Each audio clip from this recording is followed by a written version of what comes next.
ਮਹਿੰਦਰ ਸਿੰਘ ਬੇਦੀ ਅਨੁਵਾਦਿਤ ਪੁਸਤਕ ਦਹਿਸ਼ਤ ਦੀ ਘਾਟੀ ਕਾਂਡ ਤੀਸਰਾ ਵਰਮਿਸਾ ਮੰਡਲ 341। ਅਗਲੇ ਦਿਨ ਮੈਕਮੋਡੋ ਨੇ ਬੁੱਢੇ ਜੈਕਬ ਸ਼ੈਫਟਰ ਦਿਓ ਆਪਣਾ ਸਮਾਨ ਸਮੇਟਿਆ ਤੇ ਨਗਰ ਦੇ ਬਿਲਕੁਲ ਬਾਹਰੀ ਕਿਨਾਰੇ ਤੇ ਸਥਿਤ ਇੱਕ ਬੁੱਢੀ ਦੇ ਘਰ ਆਪਣਾ ਠਿਕਾਣਾ ਜਾ ਬਣਾਇਆ, ਜਿਹੜੀ ਮੈਕਨਾਮਰਾ ਦੀ ਵਿਧਵਾ ਦੇ ਨਾਂ ਨਾਲ ਜਾਣੀ ਜਾਂਦੀ ਸੀ। ਕੁਝ ਦਿਨਾਂ ਬਾਅਦ ਸਕਾਲਨ ਉਹਦਾ ਸਭ ਤੋਂ ਪਹਿਲਾ ਜਾਣਕਾਰ, ਜਿਹੜਾ ਉਹਨੂੰ ਟ੍ਰੇਨ 'ਚ ਮਿਲਿਆ ਸੀ, ਵਰਮਿਸਾ ਵਿੱਚ ਹੀ ਰਹਿਣ ਦੇ ਇਰਾਦੇ ਨਾਲ ਆ ਗਿਆ ਤੇ ਦੋਵੇਂ ਇਕੱਠੇ ਰਹਿਣ ਲੱਗ ਪਏ। ਉਹਨਾਂ ਦੋਵਾਂ ਦੇ ਇਲਾਵਾ ਉੱਥੇ ਹੋਰ ਕੋਈ ਕਿਰਾਏਦਾਰ ਨਹੀਂ ਸੀ। ਮਕਾਨ ਮਾਲਕਣ ਵੀ ਇੱਕ ਸ਼ਾਂਤੀ ਪਸੰਦ ਬੋਲੀ ਬੁੱਢੀ ਸੀ, ਜਿਹੜੀ ਉਹਨਾਂ ਨਾਲ ਬਹੁਤਾ ਮਤਲਬ ਨਹੀਂ ਸੀ ਰੱਖਦੀ। ਸੋ ਉਹਨਾਂ ਦੋਵਾਂ ਨੂੰ ਉਹਨਾਂ ਵਿਅਕਤੀਆਂ ਵਾਂਗ ਗੱਲਬਾਤ ਤੇ ਕਾਰ ਵਿਹਾਰ ਕਰਨ ਦੀ ਪੂਰੀ ਖੁੱਲ੍ਹ ਸੀ, ਜਿਨ੍ਹਾਂ ਦੇ ਰਹੱਸ ਸਾਂਝੇ ਹੁੰਦੇ ਨੇ। ਸ਼ੈਫਟਰ ਨੇ ਮੈਕਮੋਡੋ ਨੂੰ ਇਹ ਇਜਾਜ਼ਤ ਦੇ ਦਿੱਤੀ ਕਿ ਜਦੋਂ ਉਹਦਾ ਜੀ ਚਾਹੇ ਉਹ ਖਾਣਾ ਖਾਣ ਲਈ ਬੋਰਡਿੰਗ ਹਾਊਸ 'ਚ ਆ ਸਕਦਾ ਹੈ। ਇਸ ਤਰ੍ਹਾਂ ਏਟੀ ਨਾਲ ਮੇਲ ਮੁਲਾਕਾਤ 'ਚ ਕਿਸੇ ਤਰ੍ਹਾਂ ਦਾ ਅੜਿੱਕਾ ਨਹੀਂ ਸੀ ਆਇਆ ਤੇ ਉਹ ਦੋਵੇਂ ਇੱਕ ਦੂਜੇ ਦੇ ਹੋਰ ਵੱਧ ਨੇੜੇ ਤੋਂ ਨੇੜੇ ਹੁੰਦੇ ਗਏ। ਆਪਣੇ ਨਵੇਂ ਠਿਕਾਣੇ ਨੂੰ ਸੁਰੱਖਿਅਤ ਸਮਝਦਿਆਂ ਹੋਇਆਂ ਮੈਕਮੋਡੋ ਨੇ ਆਪਣੇ ਬੈਡਰੂਮ 'ਚ ਸਿੱਕੇ ਦੇ ਸਾਂਚੇ ਤੇ ਠੱਪੇ ਕੱਢ ਕੇ ਰੱਖ ਲਏ ਸਨ। ਗੁਪਤ ਰੱਖਣ ਦੀਆਂ ਬੜੀਆਂ ਜ਼ਬਰਦਸਤ ਸਹੁੰਆਂ ਦੇ ਬਾਅਦ ਯੂਨੀਅਨ ਦੇ ਕੁਝ ਖਾਸ ਮੈਂਬਰਾਂ ਨੂੰ ਉੱਥੇ ਆਉਣ ਤੇ ਉਹਨਾਂ ਨੂੰ ਦੇਖਣ ਦੀ ਇਜਾਜ਼ਤ ਮਿਲ ਗਈ ਸੀ। ਜਾਣ ਵੇਲੇ ਹਰ ਮੈਂਬਰ ਦੀ ਜੇਬ 'ਚ ਨਕਲੀ ਸਿੱਕਿਆਂ ਦੇ ਨਮੂਨੇ ਹੁੰਦੇ ਸਨ, ਜਿਹੜੇ ਇੰਨੀ ਚਲਾਕੀ ਤੇ ਹੁਸ਼ਿਆਰੀ ਨਾਲ ਬਣਾਏ ਗਏ ਸਨ ਕਿ ਉਹਨਾਂ ਨੂੰ ਚਲਾਉਣ ਵਿੱਚ ਜ਼ਰਾ ਵੀ ਖਤਰਾ ਜਾਂ ਦਿੱਕਤ ਨਹੀਂ ਸੀ ਹੁੰਦੀ। ਪਰ ਉਹਨਾਂ ਸਾਰੇ ਲੋਕਾਂ ਲਈ ਇਹ ਗੱਲ ਸਭ ਤੋਂ ਵੱਧ ਹੈਰਾਨੀ ਦੀ ਸੀ ਕਿ ਏਡਾ ਜ਼ਬਰਦਸਤ ਹੁਨਰ ਹੋਣ ਦੇ ਬਾਵਜੂਦ ਵੀ ਮੈਕਮੋਡੋ ਨੌਕਰੀ ਕਿਉਂ ਕਰਦਾ ਸੀ। ਕਦੀ ਕੋਈ ਇਹ ਸਵਾਲ ਉਹਨੂੰ ਕਰਦਾ ਤਾਂ ਮੈਕਮੋਡੋ ਨੂੰ ਜਵਾਬ ਦਿੰਦਾ ਕਿ ਜੇ ਉਹ ਪ੍ਰਤੱਖ ਰੂਪ 'ਚ ਆਪਣੇ ਗੁਜ਼ਾਰੇ ਲਈ ਕੰਮ ਕੀਤੇ ਬਿਨਾਂ ਉਂਝ ਹੀ ਆਰਾਮ ਨਾਲ ਜ਼ਿੰਦਗੀ ਜਿਉਣ ਲੱਗੇ ਤਾਂ ਪੁਲਿਸ ਬੜੀ ਜਲਦੀ ਉਹਦੇ ਪਿੱਛੇ ਲੱਗ ਜਾਏਗੀ। ਵੈਸੇ ਇੱਕ ਪੁਲਿਸ ਵਾਲਾ ਪਹਿਲਾਂ ਹੀ ਉਹਦੇ ਪਿੱਛੇ ਲੱਗਿਆ ਹੋਇਆ ਸੀ, ਪਰ ਚੰਗੇ ਭਾਗੀ ਉਸ ਘਟਨਾ ਨੇ ਉਸ ਦਲੇਰ ਆਦਮੀ ਨੂੰ ਨੁਕਸਾਨ ਪਹੁੰਚਾਉਣ ਦੀ ਬਜਾਏ ਫਾਇਦਾ ਵੱਧ ਪਹੁੰਚਾਇਆ ਸੀ। ਪਹਿਲੀ ਮੁਲਾਕਾਤ ਪਿੱਛੋਂ ਘੱਟ ਸ਼ਾਮਾਂ ਹੀ ਅਜਿਹੀਆਂ ਹੁੰਦੀਆਂ ਸਨ ਜਦੋਂ ਮੈਕਜ਼ਿੰਟੀ ਦੇ ਸ਼ਰਾਬਖਾਨੇ 'ਚ ਨਾ ਜਾਂਦਾ ਹੋਏ।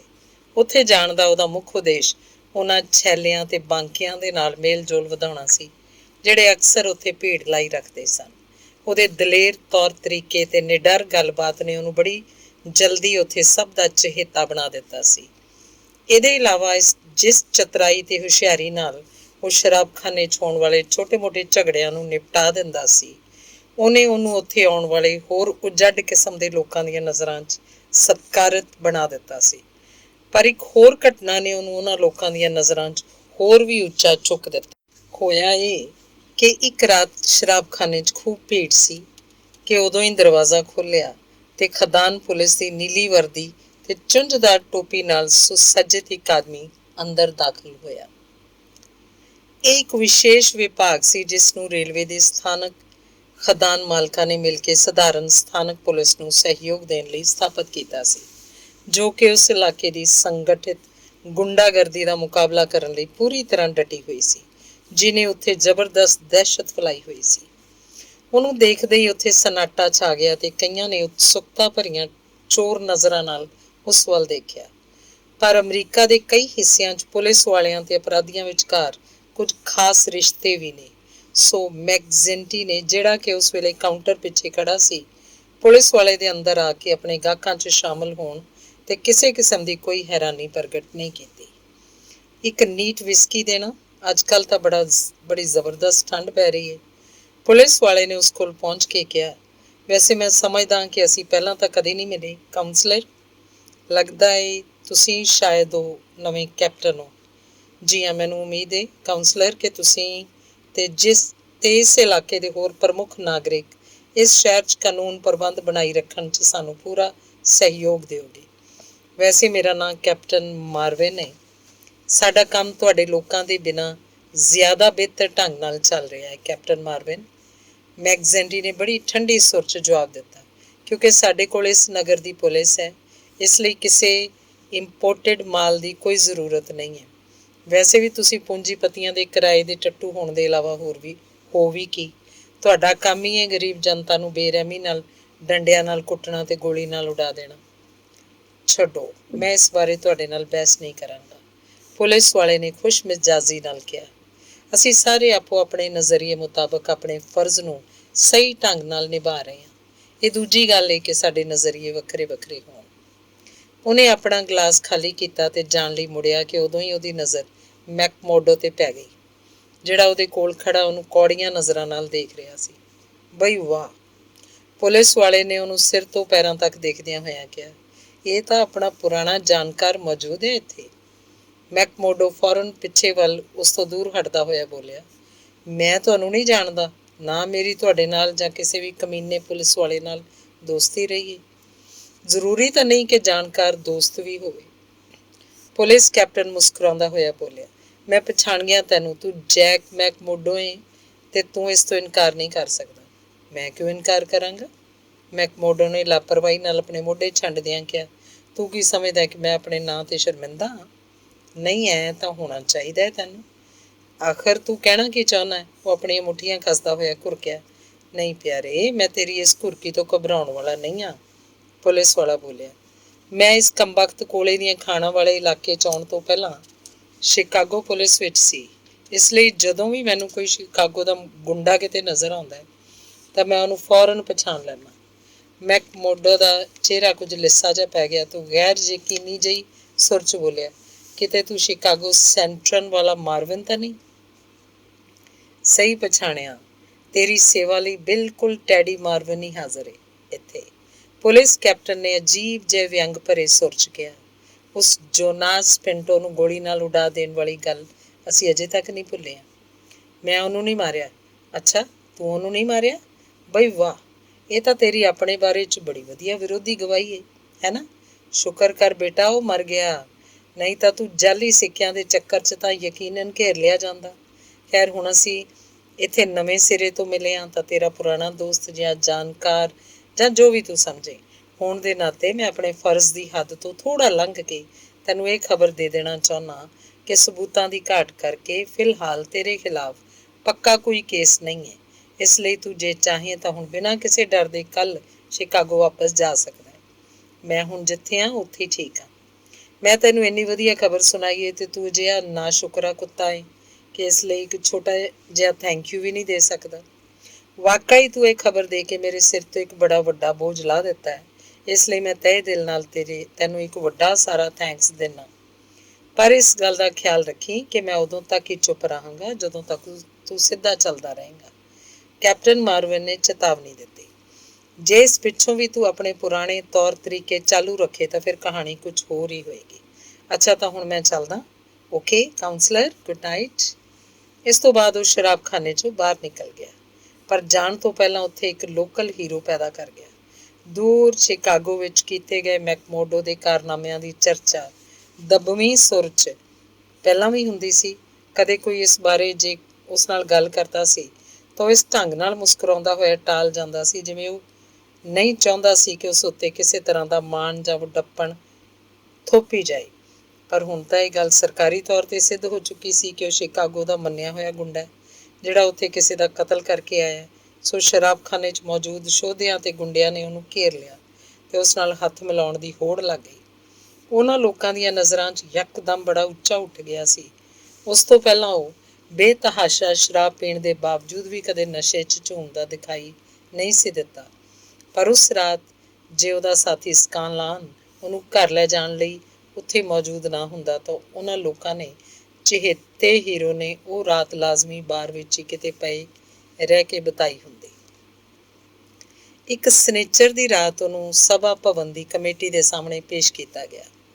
ਯੂਨੀਅਨ ਹਾਊਸ ਨਾਂ ਦਾ ਇਹ ਭਵਨ ਮੈਕਜ਼ੈਂਟੀ ਦੇ ਸ਼ਰਾਬਖਾਨੇ ਦੇ ਬਿਲਕੁਲ ਨੇੜੇ ਸੀ।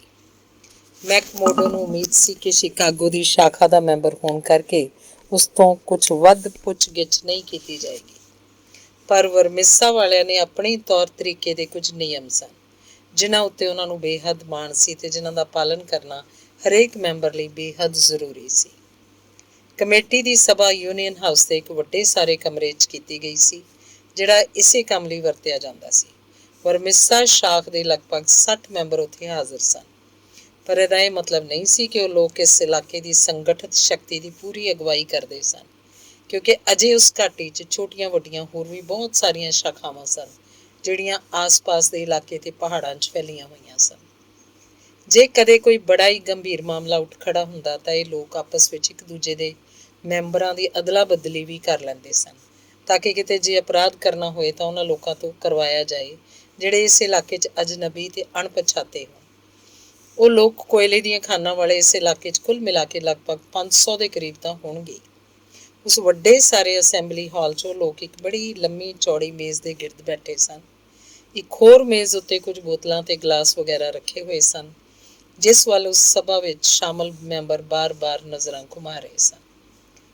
ਮੈਕਗਿੰਟੀ ਉਸ ਬੜੀ ਲੰਮੀ ਚੌੜੀ ਮੇਜ਼ ਦੇ ਸਭ ਤੋਂ ਉੱਪਰਲੇ ਹਿੱਸੇ ਤੇ ਚੇਅਰਮੈਨ ਦੇ ਰੂਪ 'ਚ ਬੈਠਾ ਸੀ। ਉਹਦੇ ਸਿਰ ਉੱਤੇ ਇੱਕ ਮਖਮਲੀ ਟੋਪੀ ਸੀ ਤੇ ਗਲੇ 'ਚ ਜਾਮਣੀ ਰੰਗ ਦਾ ਇੱਕ ਪਟਕਾ। ਉਹਨਾਂ ਕਰਕੇ ਉਹ ਇੰਜ ਲੱਗ ਰਿਹਾ ਸੀ ਜਿਵੇਂ ਕਿਸੇ ਭੂਤ ਪ੍ਰੇਤ ਨੂੰ ਭਜਾਉਣ ਵਾਲਾ ਪ੍ਰੋਤ ਹੋਵੇ। ਉਹਦੇ ਖੱਬੇ ਸਭਾ ਦੇ ਹੋਰ ਅਹੁਦੇਦਾਰ ਬੈਠੇ ਸਨ, ਜਿਨ੍ਹਾਂ 'ਚ ਟੈਡ ਬਾਲਡਵਿਨ ਦਾ ਸੁੰਦਰ ਪਰ ਕਰੂਰ ਚਿਹਰਾ ਵੀ ਸ਼ਾਮਲ ਸੀ।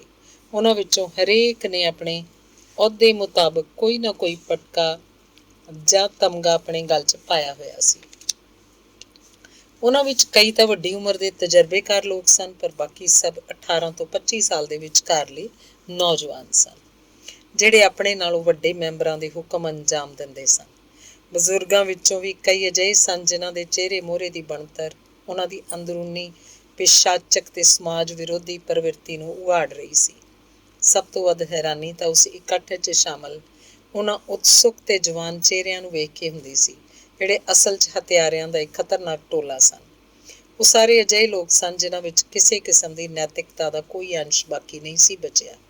ਉਹਨਾਂ ਦੇ ਦਿਮਾਗ ਇੰਨੇ ਬਦਰੂਪ ਹੋ ਗਏ ਸਨ, ਉਹ ਨਾ ਸਿਰਫ ਆਪਣੇ ਘਿਨਾਉਣੇ ਕਾਰਿਆਂ ਉੱਤੇ ਮਾਣ ਮਹਿਸੂਸ ਕਰਦੇ ਸਨ, ਬਲਕਿ ਉਸ ਆਦਮੀ ਨੂੰ ਬੜੀ ਆਦਰ ਦੀ ਨਜ਼ਰ ਨਾਲ ਦੇਖਦੇ ਸਨ ਜਿਹਨੇ ਕਿਸੇ ਕਲੀਨ ਜੌਬ ਨੂੰ ਨਿਪਰੇ ਚਾੜਿਆ ਹੋਵੇ, ਯਾਨੀ ਕਿਸੇ ਦੀ ਹੱਤਿਆ ਕਰਨ ਪਿੱਛੋਂ ਬੇਦਾਗ ਬਚ ਗਿਆ ਹੋਵੇ। ਉਹਨਾਂ ਦੇ ਦੁਸ਼ਟ ਸੁਭਾਅ ਲਈ ਇਹ ਗੱਲ ਬੜੀ ਜੋਸ਼ ਪੈਦਾ ਕਰਨ ਵਾਲੀ ਤੇ ਮਰਦਾਨਗੀ ਵਾਲੀ ਸੀ ਕਿ ਉਹ ਕਿਸੇ ਅਜਿਹੇ ਵਿਅਕਤੀ ਦੇ ਵਿਰੁੱਧ ਆਪਣੀਆਂ ਸੇਵਾਵਾਂ ਪੇਸ਼ ਕਰਨ, ਜਿਹਨੇ ਕਦੀ ਉਹਨਾਂ ਨੂੰ ਕੋਈ ਨੁਕਸਾਨ ਨਹੀਂ ਪਹੁੰਚਾਇਆ ਤੇ ਵਧੇਰੇ ਮਾਮਲਿਆਂ ਵਿੱਚ ਤਾਂ ਉਹਨਾਂ ਨੇ ਉਹਨੂੰ ਆਪਣੀ ਜ਼ਿੰਦਗੀ 'ਚ ਕਦੇ ਦੇਖਿਆ ਵੀ ਨਹੀਂ ਸੀ ਹੁੰਦਾ। ਜਦੋਂ ਉਹ ਕਰੂਰ ਕਾਰਾ ਪੂਰਾ ਕਰਕੇ ਆਉਂਦੇ ਤਾਂ ਆਪੋ ਵਿੱਚ ਇਸ ਗੱਲ ਲਈ ਝਗੜਦੇ ਕਿ ਸਭ ਤੋਂ ਪਹਿਲਾਂ ਘਾਤਕ ਵਾਰ ਕਿਹਨੇ ਕੀਤਾ ਸੀ।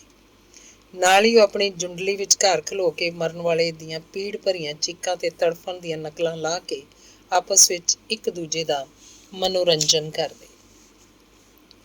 ਸ਼ੁਰੂ 'ਚ ਉਹਨਾਂ ਨੇ ਆਪਣੇ ਕਾਰਿਆਂ ਨੂੰ ਕਾਫੀ ਹੱਦ ਤੱਕ ਗੁਪਤ ਹੀ ਰੱਖਿਆ ਸੀ, ਪਰ ਉਸ ਸਮੇਂ ਤੱਕ ਜਿਸ ਸਮੇਂ ਦੀ ਇਹ ਕਹਾਣੀ ਬਿਆਨ ਕੀਤੀ ਜਾ ਰਹੀ ਹੈ, ਉਹਨਾਂ ਦੀਆਂ ਗਤੀਵਿਧੀਆਂ ਹੈਰਾਨੀ ਦੀ ਹੱਦ ਤੱਕ ਖੁੱਲ੍ਹੇਆਮ ਤੇ ਸ਼ਰੇਆਮ ਹੋਣ ਲੱਗ ਪਈਆਂ ਸਨ, ਕਿਉਂਕਿ ਕਾਨੂੰਨ ਦੀ ਇਸ ਘੁੰਡੀ ਦੀ ਅਸਫਲਤਾ ਨੇ ਉਹਨਾਂ ਨੂੰ ਜਿੱਥੇ ਇੱਕ ਪਾਸੇ ਇਸ ਗੱਲ ਦਾ ਵਿਸ਼ਵਾਸ ਦਿਵਾਇਆ ਸੀ ਕਿ ਕਿਸੇ ਦੀ ਹਿੰਮਤ ਨਹੀਂ ਜਿਹੜਾ ਉਹਨਾਂ ਦੇ ਖਿਲਾਫ ਗਵਾਹੀ ਦੇ ਸਕੇ, ਉੱਥੇ ਉਹਨਾਂ ਕੋਲ ਹੁਣ ਅਜਿਹੇ ਅਸੰਖ ਸਮਰਥਕ ਸਨ ਜਿਹੜੇ ਉਹਨਾਂ ਦੇ ਕਹਿਣ 'ਤੇ ਕਿਤੇ ਵੀ ਕਿਹੋ ਜਿਹੀ ਗਵਾਹੀ ਦੇਣ ਲਈ ਤਿਆਰ ਸਨ।